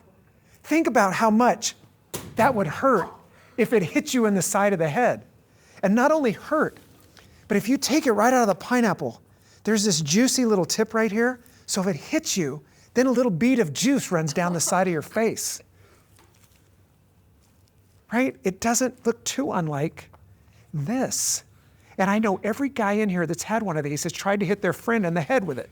I know it's true. You know it's true too. So they're standing there, picking a pineapple, taking off the crown, and we're going so slow, they've got a little time on their hands. So I went away for 5 minutes, and I came back, and I swear to you, pineapple crowns were flying everywhere. And guys were ducking and throwing and getting another pineapple to get another weapon in their hand and throwing it again, and the crowns are flying. I said, stop, stop. And they're like, what? I said, stop, somebody's gonna get hurt. And they're like, shut up, nobody's gonna get hurt, we're gonna be fine, which is guys' famous last words, right? And so I thought, oh my gosh, I gotta do something. This is gonna get out of control. And Bushy had one other competition. It was called Gang of the Week, right? So he would get a field report from our production every night. The cannery would tell him, they had a little copy of this, he got a copy, and it would show how much tonnage was in each truck and how many pineapples, because when they got dumped, they would count them as they went into the machines. And so he could tell by how many pineapples how big the fruit were. He'd divide the tonnage by the number of fruit. So if they were in plant crop, right, they could fill up 10 tons with this pretty easy, right? What if the fruit were softball size? You'd have to pick twice as many. So he made a point system. The smaller the fruit and the more you got, the more points you got. And he'd add them up, he'd keep track. There's a chalkboard outside his office and he'd put the results every night. And on Sunday, he would announce who the Gang of the Week was. So I'm thinking, I gotta do something. It's gonna get out of control. So we were eating lunch. I said, guys, I think it's time to go for it. And they said, what are you talking about? I think it's time to go for Gang of the Week. And they said, why? Because when you do a good job, you can feel good about yourselves. And they had the same reaction you had, like, what are you talking about? I said, no, you do a really good job, get Gang of the Week. Feel good about yourselves, have pride in your work. They're like, shut up. And Ty immediately goes, I'm not going for Gang of the Week. That's stupid, man. You don't get paid any more money for that. And I was like, so what do you guys want to do? And so they started talking about it, and they took a vote and they decided to do it. And you know why? These nerdy guys, you know why they decided to do it? They wanted to rub it in other people's noses. That's how guys are too, you know what I mean? And so I said, all right, whatever. But then I said, hey, but wait, do you guys want to win? Because I have picked pineapples and I know how to win. I said, you don't want to go for it in plant crop. You want to go for it in ratoon. The smaller the fruit, the better. And Ty is freaking out. He's like, oh my gosh, we're not going to work harder in ratoon. And the guys looked at each other and I said, so what do you think? You want to go for it in ratoon? And the guy said, yep, let's do it. And Ty goes, that's it, I'm picking road. If you guys are going to go for it, I'm picking road, which meant he got to stand on the road and he only had to pick half of a row. And he would help the guy that's in the first row. And Bob goes, I'm picking first row. And Mel goes, I'm picking next to Bob. So those three guys took road and everybody else was going to pick out there and pick ratoon. And they knew what that meant. That meant Now, when they're picking in that ratoon where they had time to pick up and throw a crown, now there's no time. Now they're going this fast. Pick a pineapple, pick another one, and they do that for 8 hours. So they didn't get gang of the week that second week. They didn't get it the third week. Those 3 gangs that had been there all summer got gang of the week the first 3 weeks. And but they got it the 4th week. And so the next day we were out picking in this field, and Bushy pulls up, and it was the first half of the day, so everybody was really hot, tired, and parched. And Bushy pulls up in this truck, and he waits for the truck to fill up, and when the truck fills up, it has to leave, and another one backs up. So he's got a few minutes, so when it leaves, and we all have a little bit of a break, he jumps in the back of his truck, and you can tell he opens up this cooler, and he picks up this can of soda, and you can see the water and the ice dripping off of it. And he takes it, he tosses it out to the guy at the end. And you hear this, ksh. And I'm telling you, when you are hot and thirsty or your throat is parched, there's something about cold carbonated liquid with sugar in it, right? Going down there your throat, and it just, that feels so good. And these guys are like, ksh, and they're like, what's this for, man? And Bushy goes, that's what you get for getting gang of the week. And they're like, what? Are you kidding me? This is what we get for gang of the week? We worked hard in ratoon, and this is all we get? And I said, no, you guys, the reward is in here. This is where the reward is. You did a good job. That's the reward. And they're like, shut up, McNeil. Shut up, man. We worked hard. And they were like, and so we had another vote on it. And they continued. Now, it wasn't as big of a majority as it was earlier, but the majority still said, let's keep going for it. And you know why? They wanted to keep rubbing people's noses in it. They turned into these arrogant jerks. They would be like the worst gang in camp had to do the garbage dump. Okay, you had to take out the garbage from the cafeteria, right? And you know how fast maggots happen and why? Oh my gosh, and huge maggots in there, right? Because I worked in the cafeteria and I saw it. We dumped this food into this room and you have to take it out with a shovel because the bags would break. It was so gross. And my guys literally went into a camp meeting. We want to do garbage gang because we've never done it before. And I'm like, you guys, what are you talking about? So then they had to make a big deal out of that. So we shoveled all that garbage in the truck. We took it to the dump. When we got there, they had to scavenge license plates off of cars, anything they could come back and go, look at this cool stuff we got from the garbage dump. And that's how rude they were at this point and how arrogant they were. And I think that's where I'm going to leave off today's story.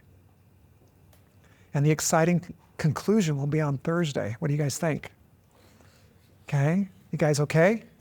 All right, so I want to back up and I want to say a little bit more about Speedo. Okay? When Speedo got there, not only did Bob and Mel tease him about the dictionary, right? They also, and not only did he wear a Speedo to the first day of the beach, but anytime he would talk to me, he would talk about his dad. And he hated his dad. It was the weirdest thing. Like he would just go on, and I would wait for him to change the subject, and he never could. And it got so bad that I finally said to him, look, if you want to talk to me, let's talk about something beside your dad. If you have a problem with your dad, write him a letter. But let's talk about something else. And for a few days, he would come up to me and be like, and he would catch himself. He literally didn't know how to talk about anything except his dad. It was so strange. And then after a few days, he came up and he just started talking about other things. And it was pretty good until he came out of the shower one day and he looked really upset. And I said, are you okay? And he was really mad because Bob had climbed up on top of the shower stall. So our ceilings were really high and we had these little metal shower stalls with no top. And Bob had climbed up on top and Speedo didn't know it, but he was being peed on while he was showering. And he only realized it when he looked up and saw Bob peeing on him coming down. You guys are shocked, as if you're surprised that guys would do things. Like the look on your face, like, what? Yes, he was Is it better to be pissed off than pissed on? Is that how you talk about it? Because he was both. He was pissed off and pissed on. And I said, Speedo, I said, why is it, what's going on? He goes, I don't know, man, these guys. And so we started talking about the dictionary thing. Like, they love teasing you about that dictionary, right? And he was like, and I said, and we talked like, why? And I said, part of why I think they tease you is they love to see the reactions that you have. And like looking back, you guys, I should have done something about somebody peeing on somebody, right? But at 22, I was like, whatever. And I just said, you need to just like let go of this somehow and stop reacting to them when they bug you and tease you and stuff like that. And so he went like way, way out there. He came out of the shower a few days later with a towel on his head. And there was something different with his eyebrows. And I said, Speedo, what's going on? And he had this big smile on his face. And he came over and he took his towel off. And he had gone to the store when we were in town and bought hair dye and dyed his hair super jet black, like dark, dark jet black. And it got at his eyebrows, so his eyebrows were jet black too. And he had kind of pasty complexion. So he was like a goth in Hawaii, like 1983, there was not many goths around at that time, but he definitely looked the goth part. And him and Troy became buddies. Troy was like, him and Troy hung out, and Troy traded something for a shirt that buttoned diagonally, and he'd have a flap kind of hanging. It was this really cool looking shirt, and he got sunglasses that had the little flaps on the side. When you open them up, they have a little leather flap here on the side. And he was not this guy anymore. With that look, and he didn't have this brown hair. He was a different person. So that's going on. And I forgot to tell you that after I went to my grandma's house and I saw my mom in those pictures, I had to go to Phoenix to fly out to Hawaii. And I had gone to high school in Phoenix, and I had an old girlfriend there. And I wanted to just stop by and say hi and before I headed out to Hawaii. And she said, I can't see you. And I was like, why not? You guys, I kid you not. When I was in the cafeteria that summer, there was a guy in camp that would fake injuries to get out of work. Like, I mean, I went out one day and he was crying out on the lanai. And he was like literally crying, and he was complaining about his ankle being hurt. And so I was so ticked because I knew it meant I had to go pick pineapples. So I had to go out and pick for this guy for a couple of days. And I was like, man, I don't want to pick pineapples again. And so they let him sit on a chair in the cafeteria and make sandwiches. And he couldn't even do a good job of that. They're like, man, we got to get you back in the cafeteria. So they put him back in the field. Well, when I got back from Hawaii that summer after that, I found out that he had dated this girl that I started dating, right?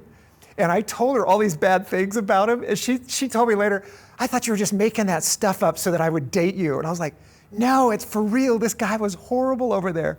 So we dated, and then I went to college, and they started dating again. And he wouldn't let her see me. Can you believe this? So I went ahead, she said, let's just go ahead and meet and have lunch. So we had lunch, and I went to Hawaii. Well, about this time in the summer, I got a letter from her. And she wrote me a letter to tell me that she was pregnant. That guy, she kept trying to break up with him, and he started physically hurting himself to get out of being broken up with. Like that was his way of manipulating her. And she was such a nice person. She would like, don't hurt yourself. But it got to the point where the pregnancy was his attempt to keep her with him. And the letter was to tell me, I'm pregnant, but I'm not gonna marry him. And I was devastated. And all of a sudden, those pictures of my mom came back. Seeing those pictures of my mom as a little girl, and then getting this letter from my friend who was 20, and now she was pregnant and gonna be a mom whether she liked it or not. And everything came together in my head. My mom was 18 when she had me. My mom was your age. And she was just a kid. And I realized my friend had made a mistake that she was gonna have to live with the rest of her life. She was gonna have to be a mom now, whether she liked it or not. And in my head, I went, oh my God, my mom made mistakes and she had to be a mom to me whether she was ready or not. And all this stuff that happened to me, I suddenly, it changed in my mind. When she married Julian, I kept thinking in my head, I told you so. I told you so. And she started acting like this. Someday I'll make it up to you. Someday I'll make it up to you. And her whole personality changed. She'd buy me gifts for no reason, like, here's a gift. And when I got this letter from my friend, I wrote my mom a letter. And I said, Mom, look, we all make mistakes. But you're my mom, and I love you no matter what. And you don't have to make anything up to me. And I had no idea, but that letter changed our relationship. When I got home that summer, when she saw me, she no longer acted like she owed me something. And we were buddies. It was like we were friends who've been through a lot together. And I'm grateful I wrote her that letter because she only lived about 4 more years after that. And she died. And I told you that when she died, I took the money from that accident and I went to Harvard with it, right? Well, she married Dave. And I think she married Dave to get me into college because when I got to college, they divorced. And I was heartbroken. And I called up Dave and he said, hey, our relationship will not change. And I didn't believe him because I believed love was a lie. Well, you guys now, I think you know this. When I was 55, he adopted me, right? I've told you that story, right? And he called me up and said, I was going to surprise you with the adoption, but you have to be a part of it. So do you care? Would you like to be adopted? I said, of course I would. And we sent out that announcement that said, 2 gray-haired guys, and it said, it's a boy, right? Because he'd had no other kids. I was his son. I was his first child. And he remarried, and him and his wife treat my kids as grandkids, and we've been family. And when you get adopted, you get a birth certificate, a new one. And my birth father's name was gone, and there was his name. And I'm telling you, when I saw that name, it sunk in that he really wasn't going to leave me. Even at 55, I thought I was going to do something wrong, and he was going to bail. So that's just a tangent. I'm sorry to go off on that tangent, but I want you to know how that whole resolved that summer. So I get this letter. I'm shaken. All kinds of crazy stuff is going on. Speedo's doing this stuff. And so then a bunch of things all started to happen at once. Okay? So we were out picking in a pineapple field. And Bob and Mel were sitting on the roof of the van. And the company never put 2 gangs in the same field.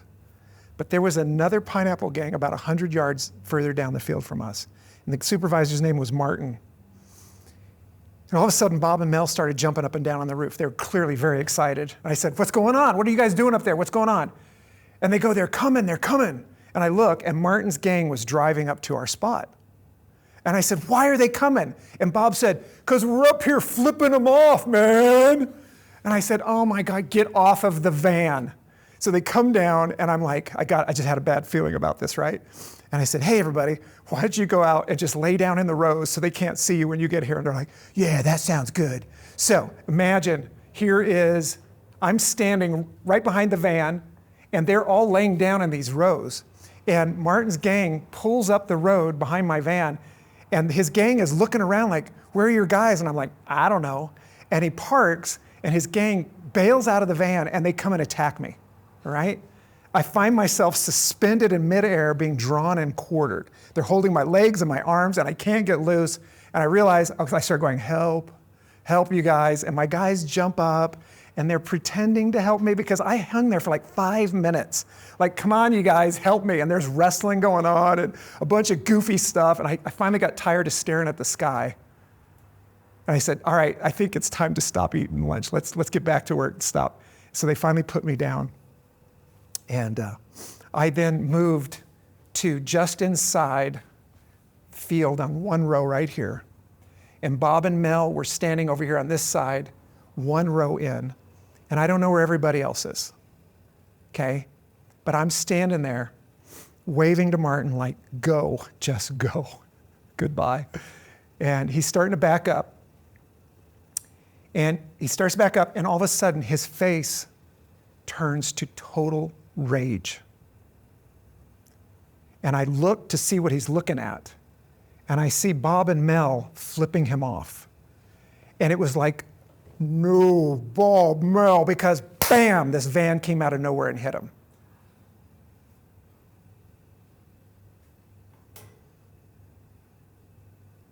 And I was frozen. I didn't know what to do.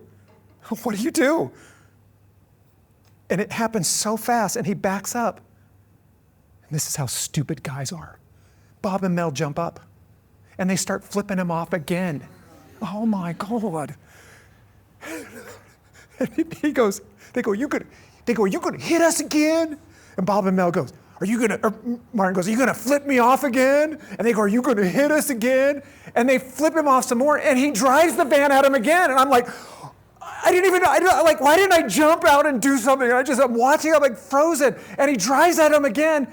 But this time, I think something in his brain said, maybe I should stop because I might kill them. And so he steps on the brake and he slides right up to him. And they're standing there like watching this van come up. And they don't even move. They just stand there like, go ahead, hit us again. And I'm like, you guys are idiots. And so the van slides up to him, and then it backs up, and they yell at each other for a little more. And finally, I unfreeze, and he leaves, and I walk over, and Bob and Mel are flipping him off and yelling and screaming. And I said, Bob, Mel. And they go, what? Are you okay? And they stopped, and they kind of felt around. They're like, we're going to kill that guy.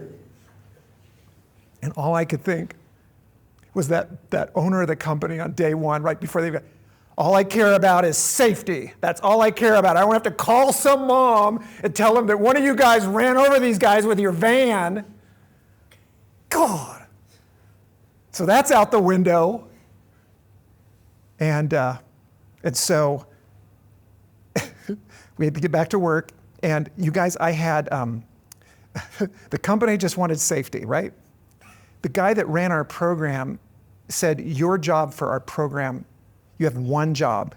And I'm going to model what that looks like for you guys, okay? I'm going to model what I had to do every day with my guys, okay? So, how you doing? How you doing? How you doing? How you doing? How you doing? How you doing? And I would just walk down the line, and you notice how I looked you in the eyes and tried to read you a little bit. And he said, your job is to interview every guy every day. And that was the interview. And he said, if you have any feeling like something's wrong, you need to go back and talk to him. But I did something that nobody else did, because I had picked pineapples and I knew how much it sucked. So I didn't go back and talk to him. I would go back and stand next to them and start picking. I just picked. And I would spend a whole day just standing by somebody picking. And what would they do? Imagine if you had somebody just standing next to you for 8 hours doing a meaningless job. What would you do? You'd start talking. I never had to say a word. I just would start picking. And this is where it got really weird, you guys. These boys did not know I had read their life histories. These boys did not know their moms had told me everything about them. And when they started talking, it would usually start with somebody they were pissed at, right? But then they would get going, and they would talk about lots of other stuff. They started talking about their lives. And I learned, and I say this to you right now, I learned that none of your parents know you. Because I heard those boys' version of their life history, and it was not the same as their mom's. And I want you to know, I've told this story, and all 3 of my kids have sat in a desk right there and heard their dad say, your parents don't know you. And those 3 days, when I drove home from school It was total silence in our car. They were sitting there on the way home. And I said to all three of them, well, you heard what I said, right? I said, listen, I'll do the best I can. But if ever in your life you want to just talk to me and you want me to just listen, you tell me that. And I will do my best to just listen. And I want you right now to think, if your parents promised the same thing, and they were willing to listen for 8 hours or whatever it took, what would you tell them?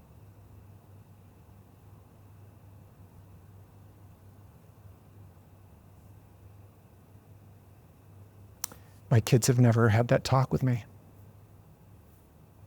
And I realize they have their own lives. And there's things I'll just never know. And that's okay. I'm glad I understand that. So where was I the rest of that night? Where was I? Picking between Bob and Mel. Because they had a few things to say. For the next 4 hours, I listened, and I listened, and I listened. Did you know what those guys said? And I say this because I've heard abused people say the same thing. They were convinced they were going to be the ones that got in trouble because they made Martin mad. They were convinced that because they flipped him off, they were going to be responsible for his behavior. They were convinced of it. And so what were they going to do? They were going to take it out on him. They were good. They were going to hurt him. They were going to do everything they could to hurt him.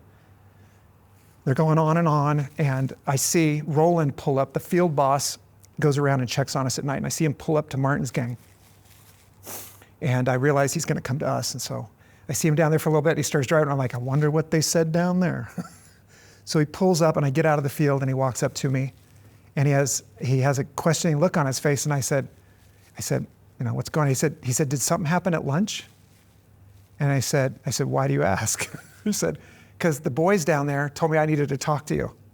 And I was so mad that Martin didn't tell him what he did. And I said, well, Roland, here we had a little incident at lunch. And I told him what happened, and he was like, oh my gosh.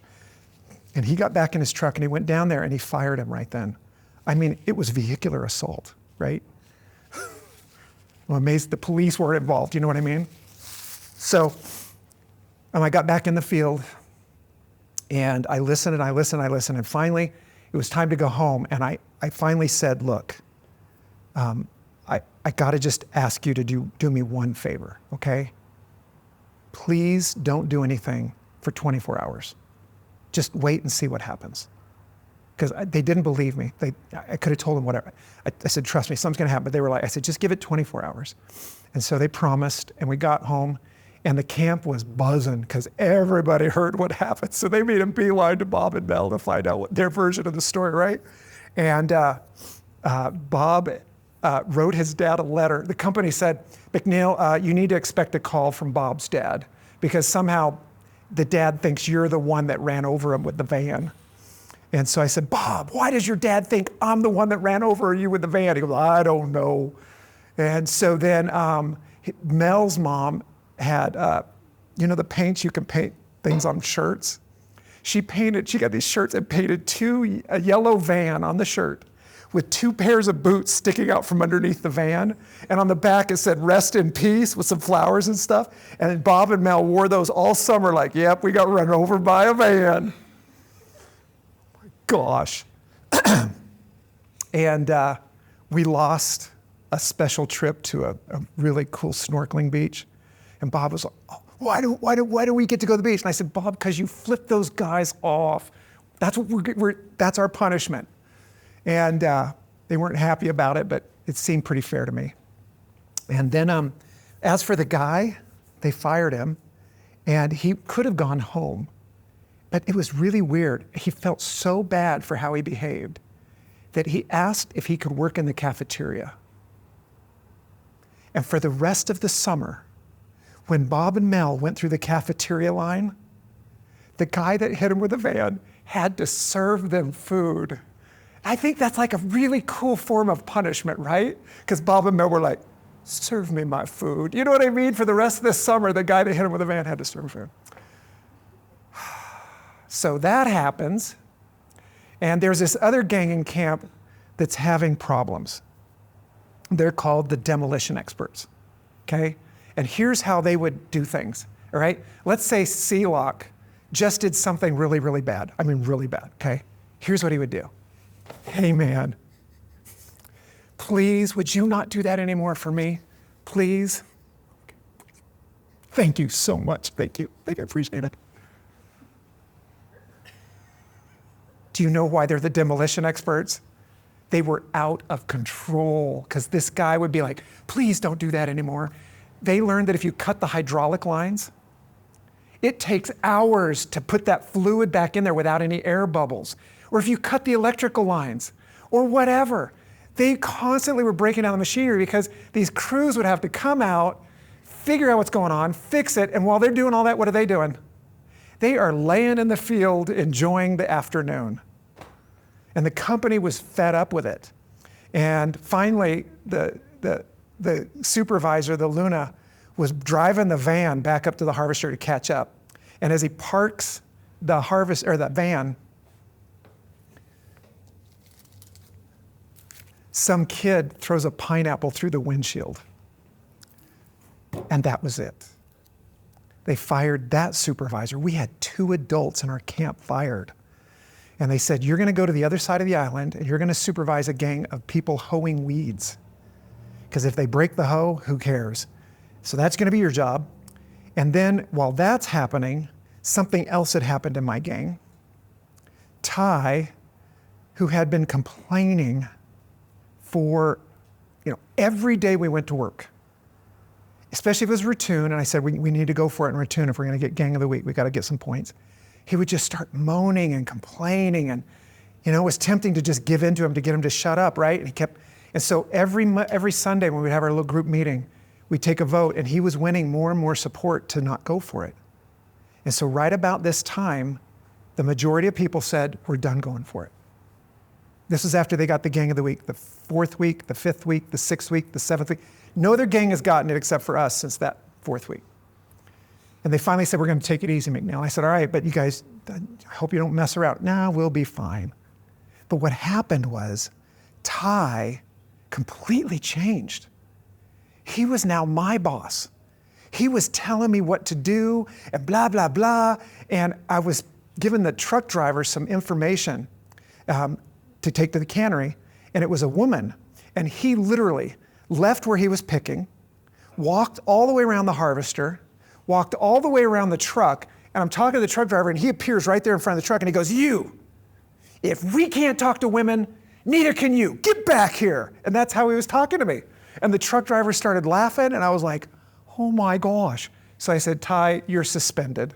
So I suspended him. So he was suspended. This group has been disbanded, right? And then Aaron, this kid right here, that kid has 0 self-esteem. And every time Ty would take a vote, he'd say, McNeil, please, even if they vote to not go for it, make them go for it. I said, Aaron, I can't make him go for it. But his self-esteem was so low that he was the kind of person that talks badly about other people behind their backs. Do you know those kind of people? They say things that are hateful or mean or whatever to try to build themselves up or whatever. And so the guys in camp were sick of it. They were ready to beat him up. And Bushy came up and said, look, we're going to take Ty out of your group because we can imagine what you're dealing with right now. And we're amazed that you've done as well as you have this summer with him. You gave him a second chance. Now let's put him in another gang. And we're going to take Aaron because we got to move him to the other side of the island because he's about to get beat up. And I was like, what? I knew none of this stuff, right? And they said, we're going to take those 2 out and we're going to give you 3 of the demolition experts because we have to spread them out. We can't let them be as a group anymore. So I got 3 demolition experts. And I got to tell you, and this is not good, but Ty got in a gang, and within a couple of days, they gave him a blanket party. And this is bad. The rumor was they gave him a blanket party. You're not sure what that means? So in the middle of the night while he was asleep, his gang got up and they went around his bed And they got on his bed and they held his blankets down around him, half of the gang, so he couldn't move. And the other half pounded on him. I mean, you guys, this is the kind of stuff that's illegal. And I can't believe this stuff happened. But at the same time, I was 22 and I realized this should happen now. But back then I'm like, this is how guys are. The guys that were in charge of the program, if they knew about that, they should have done something about it. Because that's wrong. But I'm telling you that because this is how these guys were. And I noticed it because I said, what's going on with Ty? He seems different. And they said, he got a blanket party. And I don't condone it. I'm just telling you this is the kind of stuff that would happen over there. And so I got 3 demolition experts. And sure enough, within a couple of days, one of them tried to break down the equipment. But he didn't do it for us. He tried to do it for somebody else. It was the weirdest thing. We got to work and Roland came up and he said, do you recognize this bolt? And I go, yeah, I found that on the road yesterday. I put it on the back of the harvester. He said, well, one of your guys, when you guys were leaving, he stuck it in the machinery so that when it was started up, it would damage the machinery and break it down. I said, one of my guys did this? And he goes, yeah, because my guys had a spotless reputation. And I go, come back in a little bit. I'll figure out who it was. I knew it was one of those demolition guys, right? So I asked everybody, did you do it? And everybody denied it. I got out of the field, and about 5 minutes later, this kid, one of the demolition experts, comes walking out of the field. He goes, I did it. And I go, you know what that means, right? And he goes, yep, I'm fired. And I go, yep, you're fired. You're going to go home. And then I was back down to 2 guys. And those 2 guys you saw in the Christmas video, those are the other 2 demolition experts that were left. And one of them straightened up really well because I had to call his probation officer every week or whatever. His probation officer got called every week. So he was on thin ice too. So there we are. I'm back to the beginning of the summer. Can you believe this? Think about it. At the beginning of the summer, I had to suspend Troy, then I had to suspend Bob, then a local kid gets fired. Now I've suspended Ty, I've lost Aaron, and now a kid in my group has gotten fired again. I'm right back to the beginning. And then the worst thing possible could happen. Something more terrible than anything I've told you. They took it easy that week. And they still got Gang of the Week. They still got Gang of the Week without having to work hard in Ratoon. Do you understand? They looked at me and said, McNeil, oh my gosh, you made us work so hard in Ratoon, and we could have been doing this and getting Gang of the Week. And I said, no, everybody in camp is just being lazier than you are. And they're like, no, oh man. And then Troy twisted the knife. He said, McNeil, you made us work hard so you would look good. Oh my gosh. And it was like they turned their backs to me. And I was like, oh my gosh. I couldn't say anything to him. We were at the beach and Troy was sitting there. And I said, Troy, don't go out. Just stay with me for a second. I want to talk to you. I was like, why do you say this? Why do you think I did it for me? Why do you think that? And he wouldn't say anything. He just sat there sulking. But he didn't know I'd read his life history. And his foster mom said, we're about to kick him out of the house. But you know what? When he wants something, he can be a perfect angel. And I looked at him and I said, Troy, do you think I did this for me because sometimes you act a certain way to get what you want? And I never forget, he just looked up at me like, and he dropped it. And he didn't say another word. So there were 6 gangs in camp. 3 gangs got Gang of the Week the first 3 weeks. My gang has got it every week since. 1 gang has been disassembled and there's 1 gang left that you haven't heard about, okay? And the supervisor's name was Randy, and he was my buddy. He was the only guy I kind of hung out with over there that was my age. And we were, it was a Friday night of that second to the last week. And we were picking in this field, and it was really, something strange happened. The harvester had a giant speaker on the top of the harvester so that the company could call me even if I was out somewhere in the field doing something, right? And so you could hear all of the radio chatter all night long. And it was mainly me and the other supervisors calling for trucks. That's usually all it ever was, right? Every now and then it'd be like I'd use it to call for somebody because somebody got suspended or something like that. But normally it was just that sort of chatter. And so we're picking pineapples, and even it was like, is that Randy's voice?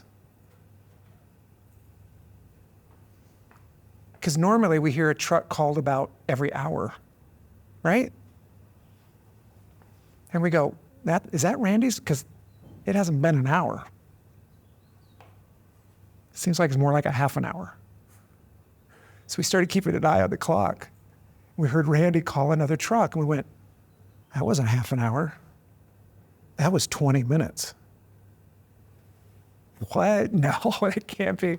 We keep thinking, we're just watching, and Randy, need another truck. That was 20 minutes. And then we were paying attention. 20 minutes later, need another truck. 20 minutes later, need another truck.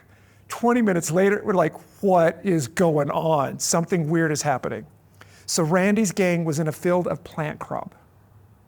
The pineapples were the size of watermelons, okay? Huge, weird pineapples, each one of them gigantic. And they weren't picking one at a time. They were picking two at a time. And they weren't twisting the crowns off, and they weren't banging the crowns off. They were flipping the pineapple. Would you like me to demonstrate what this was?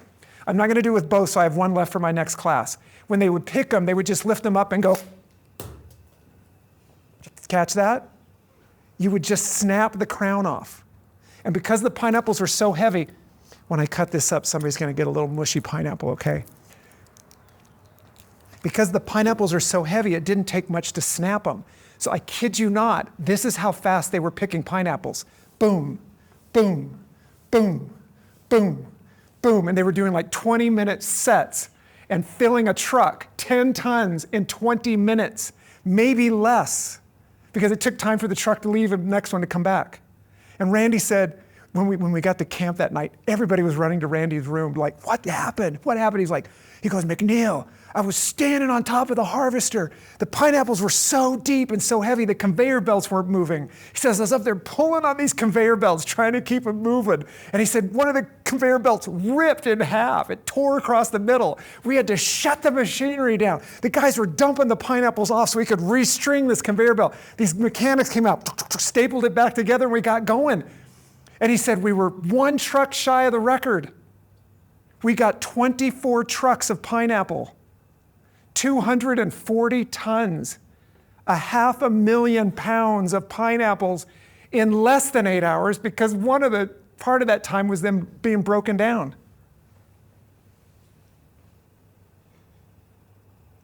And they got Gang of the Week. There weren't many points in plant crop unless you get 24 trucks. That gets you a lot of points in plant crop. And when they announced it on that Sunday, his gang stood up and looked at my gang and said, see, we're better than you guys. And we're smarter too, because we didn't kill ourselves all summer long trying to get a bunch of Gang of the Weeks. And we went back to our dorm room, and we had our little group meeting on the last Sunday before the last week of work. And I said, so, this last week is probably how we're going to remember the summer. So what do you guys want to do? And they said, we want to go for it. And I said, why? Because we want to feel good about ourselves. I said, whatever.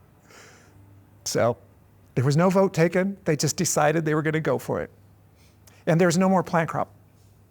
There's only ratoon left. Randy's gang finished off the last of the plant crop. So we're in a field on that Monday night, and it's true, you do remember the end of things. Do you know what I mean? And I remember that night looking at the pineapples, because I knew this was it. This was our last week. And I remember looking at the fruit, and they were about this tall, but they were really skinny. And the guys got 13 trucks. That's really respectable.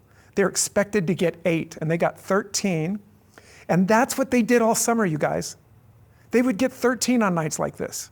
And they'd get so many points, they were always getting Gang of the Week. So they got 13 trucks. And they're feeling pretty good. feeling pretty good. And the next night, Tuesday night, I remember these pineapples too. They were like pumpkins more than pineapples.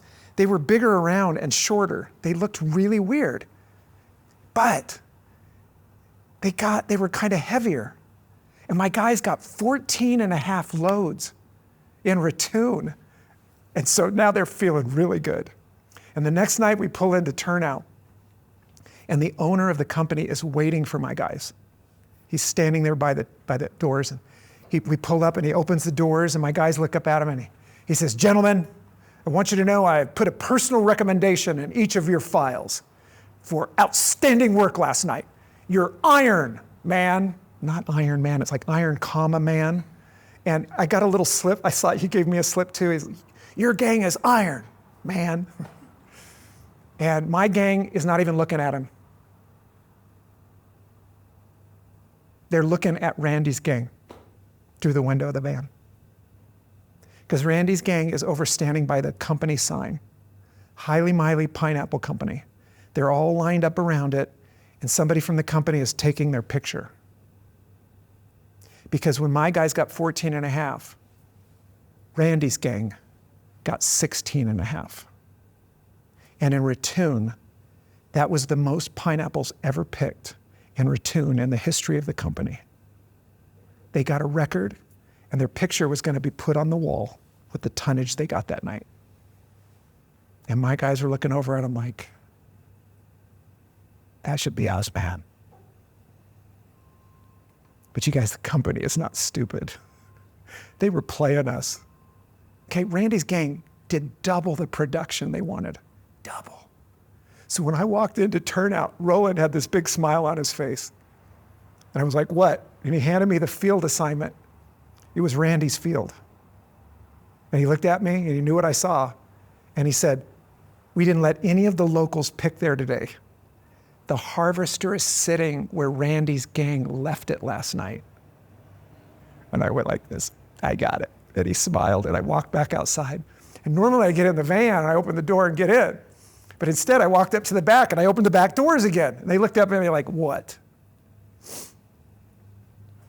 And I said, we got field 242, and the harvester is sitting where Randy's gang left it. They didn't let the locals work it. And you know in video games, like where you push a button and it's a power-up button? It was like those words were like the power-up button, like, it was like you could just tell with those words, everything changed. And they sat up a little bit in their seats. And I closed the doors and I got in the van and I started driving. And normally they're back there beating each other up and making fart noises or whatever dumb stuff they do, right? It was total silence. And I could feel that energy behind me. I could feel the energy, and them thinking like what they're about to do, right? And so I pulled into the field, and normally I have to kick them out, you can imagine. "Get out of the van, get in the field, let's go." I parked, and in total silence, those doors opened, and they lined up behind the boom. And they lined up strategically. Strong, weak, strong, weak, strong, weak. Because when you're picking in a pineapple field, there can suddenly be a crush of pineapples, just a whole bunch. And a guy will be picking as fast as he can, and he just can't keep going because there's too many. And he'll be picking as fast as he can, and he's having to toss them up. And the guys next to him, if he gets behind, the harvester driver will stop and wait for him to catch up. So in order for him to not stop, the guys that are next to him will not only pick their row, they'll reach over and start picking his row too. And if they start to get behind, then the guys on the other side of those two guys start reaching over and picking their row. And everybody starts picking each other's row until they pull that guy back up to the boom and nobody has to stop. So they're lining up. And it's totally quiet. And I'm standing on the back of the harvester. And in the quiet, I can hear this noise. I can hear them loosening the leather of their gloves. Because overnight they dry and they get really hard. And I could hear them just, and they were standing there like horses at the gate. And then one guy stands up and he turns around and he starts walking back in his row. Like, where's he going? And he goes back about 20, 30 yards, and he starts picking all these pineapples. He's like finding these pineapples. He walks up with an armload, and he dumps them in the boom, and he starts taking the crowns off. And the other guys look over at it. And they all stand up and they start walking back in their rows. And they all come back with an armload of pineapples. And they've got these smiles on their faces. And I figured out what they realized. They were all thinking, Randy got the record, and they didn't get all of the fruit. We're going to get all of the fruit. I went up to the harvester driver, and he did not like me. He was there the night that Joe got fired for wanting to beef, so he didn't like me. So I walked up to him, I went up to him, I said, hey man, I think they want to go for it tonight. And he didn't even respond. He just put this tarp over his cab, and he threw the microphone out for me to call trucks. But he did what I said, because he knew the company wanted those boys to pick as much pineapple as they could. So he put it in high gear and he took off. It was hot, it's dry, and then we got unlucky. There were these ravines, the ravines on the side of the island from erosion, and they flatten out the pineapple fields, and they go right up to the edge of these ravines. And our field was right next to one of them, and the ravine was cutting into the field, so our block was going like this, and the ravine cut in front of it, so our block was tapering out. And so these guys were dropping out because they had no more row. One guy, and then the next guy. And as we finished, all the guys were standing around waiting, and they were like freaking out because, oh my gosh, we're losing time. And then it was lunch. So we stopped, and the harvester had to turn to get ready to go up the other side. We got in the van to eat our lunch, and it's total silence because they had worked their tails off. I've never seen them work this hard in my life. And they only got 8 trucks. They got 8 trucks, but they only got 8. And Randy's gang got 16 and a half. And they're like, how? I know they were thinking like, oh my God, how can we possibly get more than 8 and a half in the next half? So we're sitting there, and you cannot make this stuff up. Clay pulls up in a pickup truck right as we're eating lunch, right as we start lunch. And we're like, what's he doing here? He gets out of the truck, and he reaches back in onto the seat, and he pulls out this piece of cardboard with foil on it. And on this piece of cardboard, about this big, is a triple layer chocolate cake. He pulls it out. He's walking through the field with his triple layer chocolate cake on this foil, and he walks up to the back of the van. And my guys are like, what's that for? And he goes, what do you mean? What is this for? You guys got personal recommendations from the owner of the company last night, or this today, right? You guys got 14 and a half loads, man. This cake is to celebrate how good of a job you did last night. And my guys are like, thank you. That's really cool. Thanks, man. And Clay said, I really appreciate you saying thanks. Because I just took a cake over to Randy's gang for getting the record last night. And you know what they said to me? Is this all we get for getting a record? And I kid you not. My guys were eating a sandwich, and when he said those words, they stood up and they put their sandwiches on the bench. They put their cups of punch on the floor. That cake was sitting on the floor. They got back out of the van, they got behind the boom, and they were ready to go. And I went up to the harvester driver and I said, I think they want to start working again. And he was eating a sandwich, and he looked at me and he looked at the boys, and he was like, whatever. He started it up and they took off. And you guys, I'm the luckiest person on earth. I had the only ticket to this show. Whatever was happening in the world that night, I was in this stadium on the back of this harvester, watching this thing unfold under these lights in the middle of all this darkness as these boys didn't pick pineapples. They danced. They were on their toes for the rest of the next 4 hours. They were looking at each other's rows like, you missed the fruit. Oh! Oh! Oh! They were slamming pineapples in the boob. They were jumping around, acting like animals. And I was going and calling trucks, and the truck drivers would come out, and this one truck driver said, McNeil, you are so mean to make these boys work this hard. Oh my gosh, why are you doing this to them? And I said, what are you talking about? This has nothing to do with me. And they're like, what do you mean? I said, you need to go back. Go back and see for yourself. And he said, okay. So this truck driver got out. He went around the thing, and he let me sit there holding the steering wheel. He's gone about 5-10 minutes. And he comes back, and he opens the door, and he looks up, and he goes, those boys are crazy. I said, I know, they are crazy.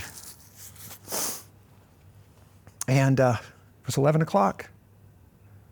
Pauhana. That means end of the day, right? And we shut down the machinery. It's totally dark. And it's quiet, except for the sound of 13 guys throwing their goggles in the air and their gloves in the air, and they're screaming and hollering.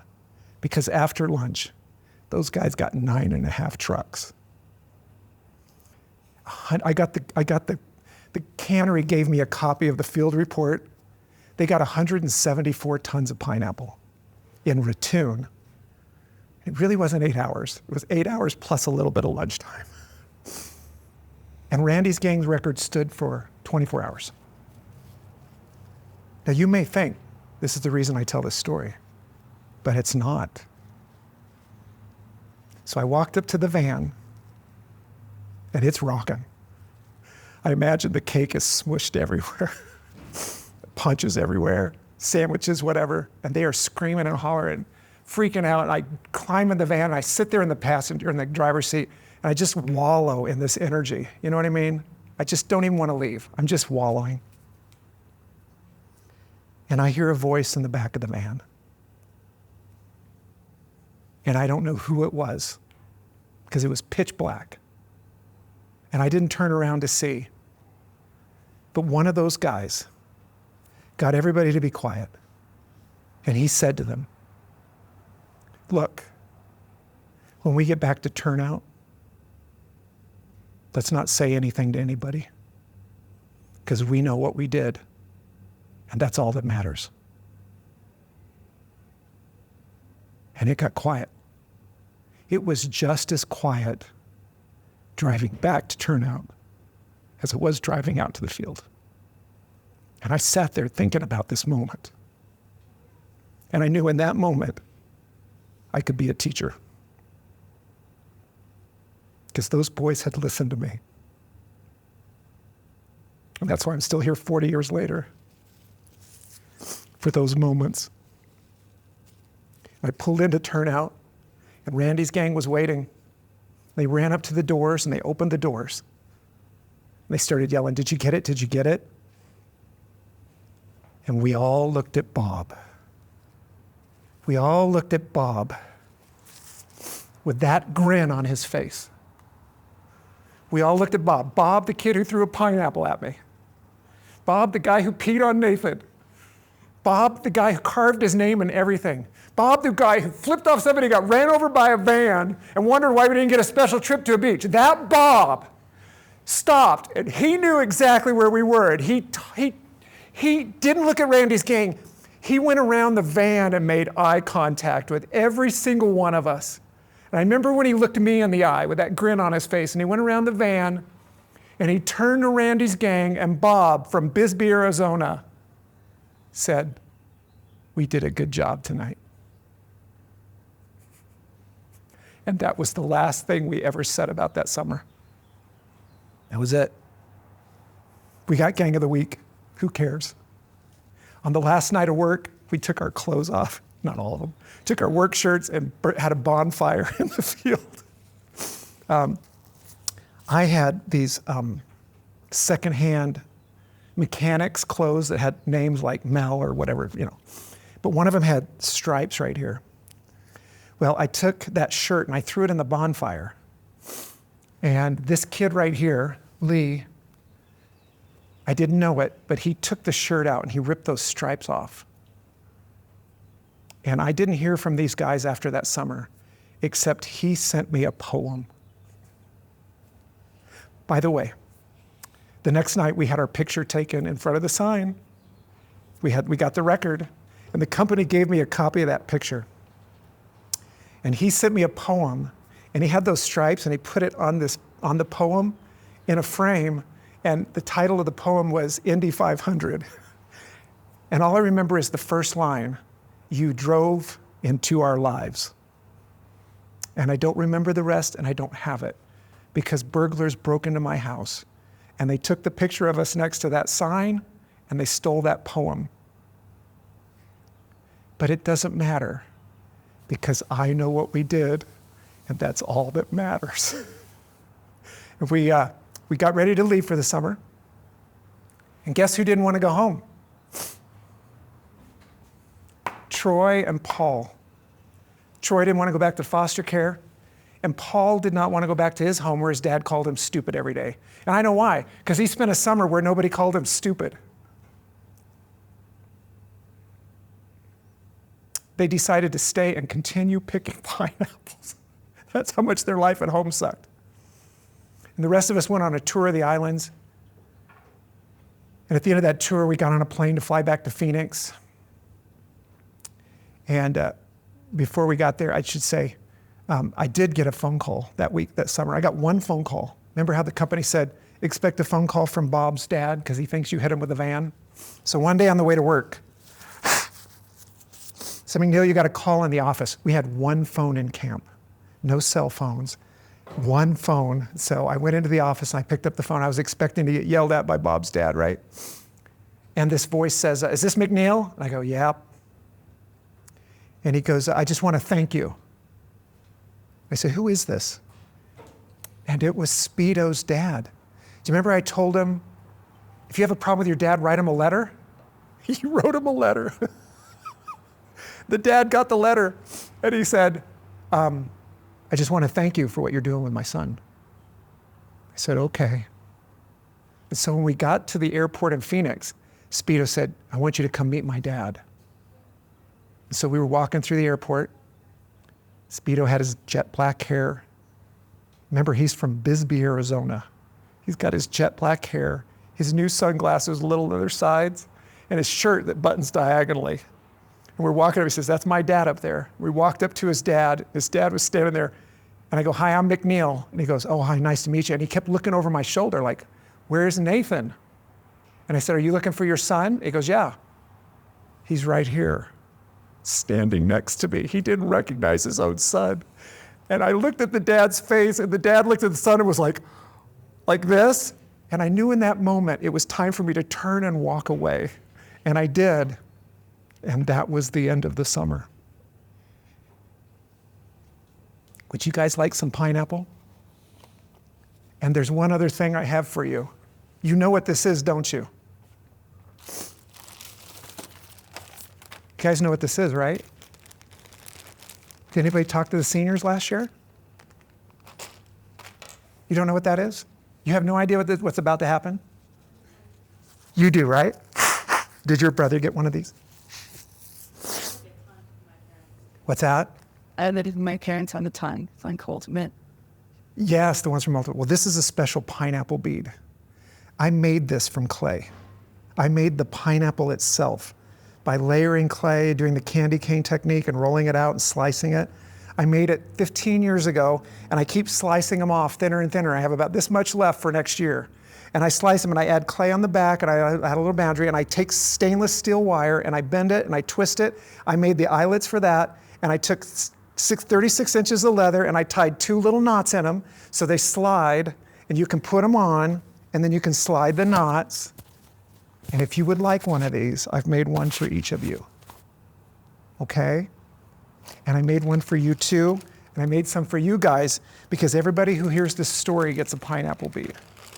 So you are welcome to come up and grab one of these, and you're welcome to come up and I will serve you, I will serve you some pineapple.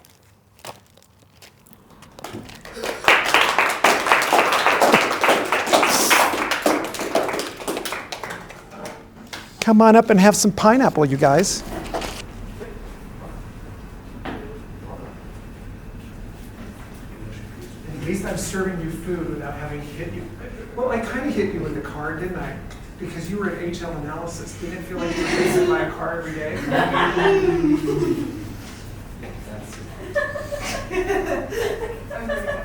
Yeah, that will be. This is so. Yeah.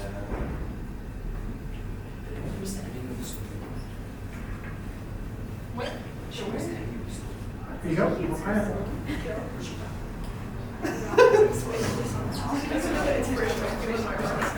Anybody else want some pineapple? Anybody else? You missed it. The ending of the story. Wait, did you miss? Don't tell me you missed anything in the story. No, she was here. Oh. I thought you. Do you know about the beads, right? About the beads? Yeah. Yeah. I thought maybe you missed that much. All I'm doing is stirring pineapple.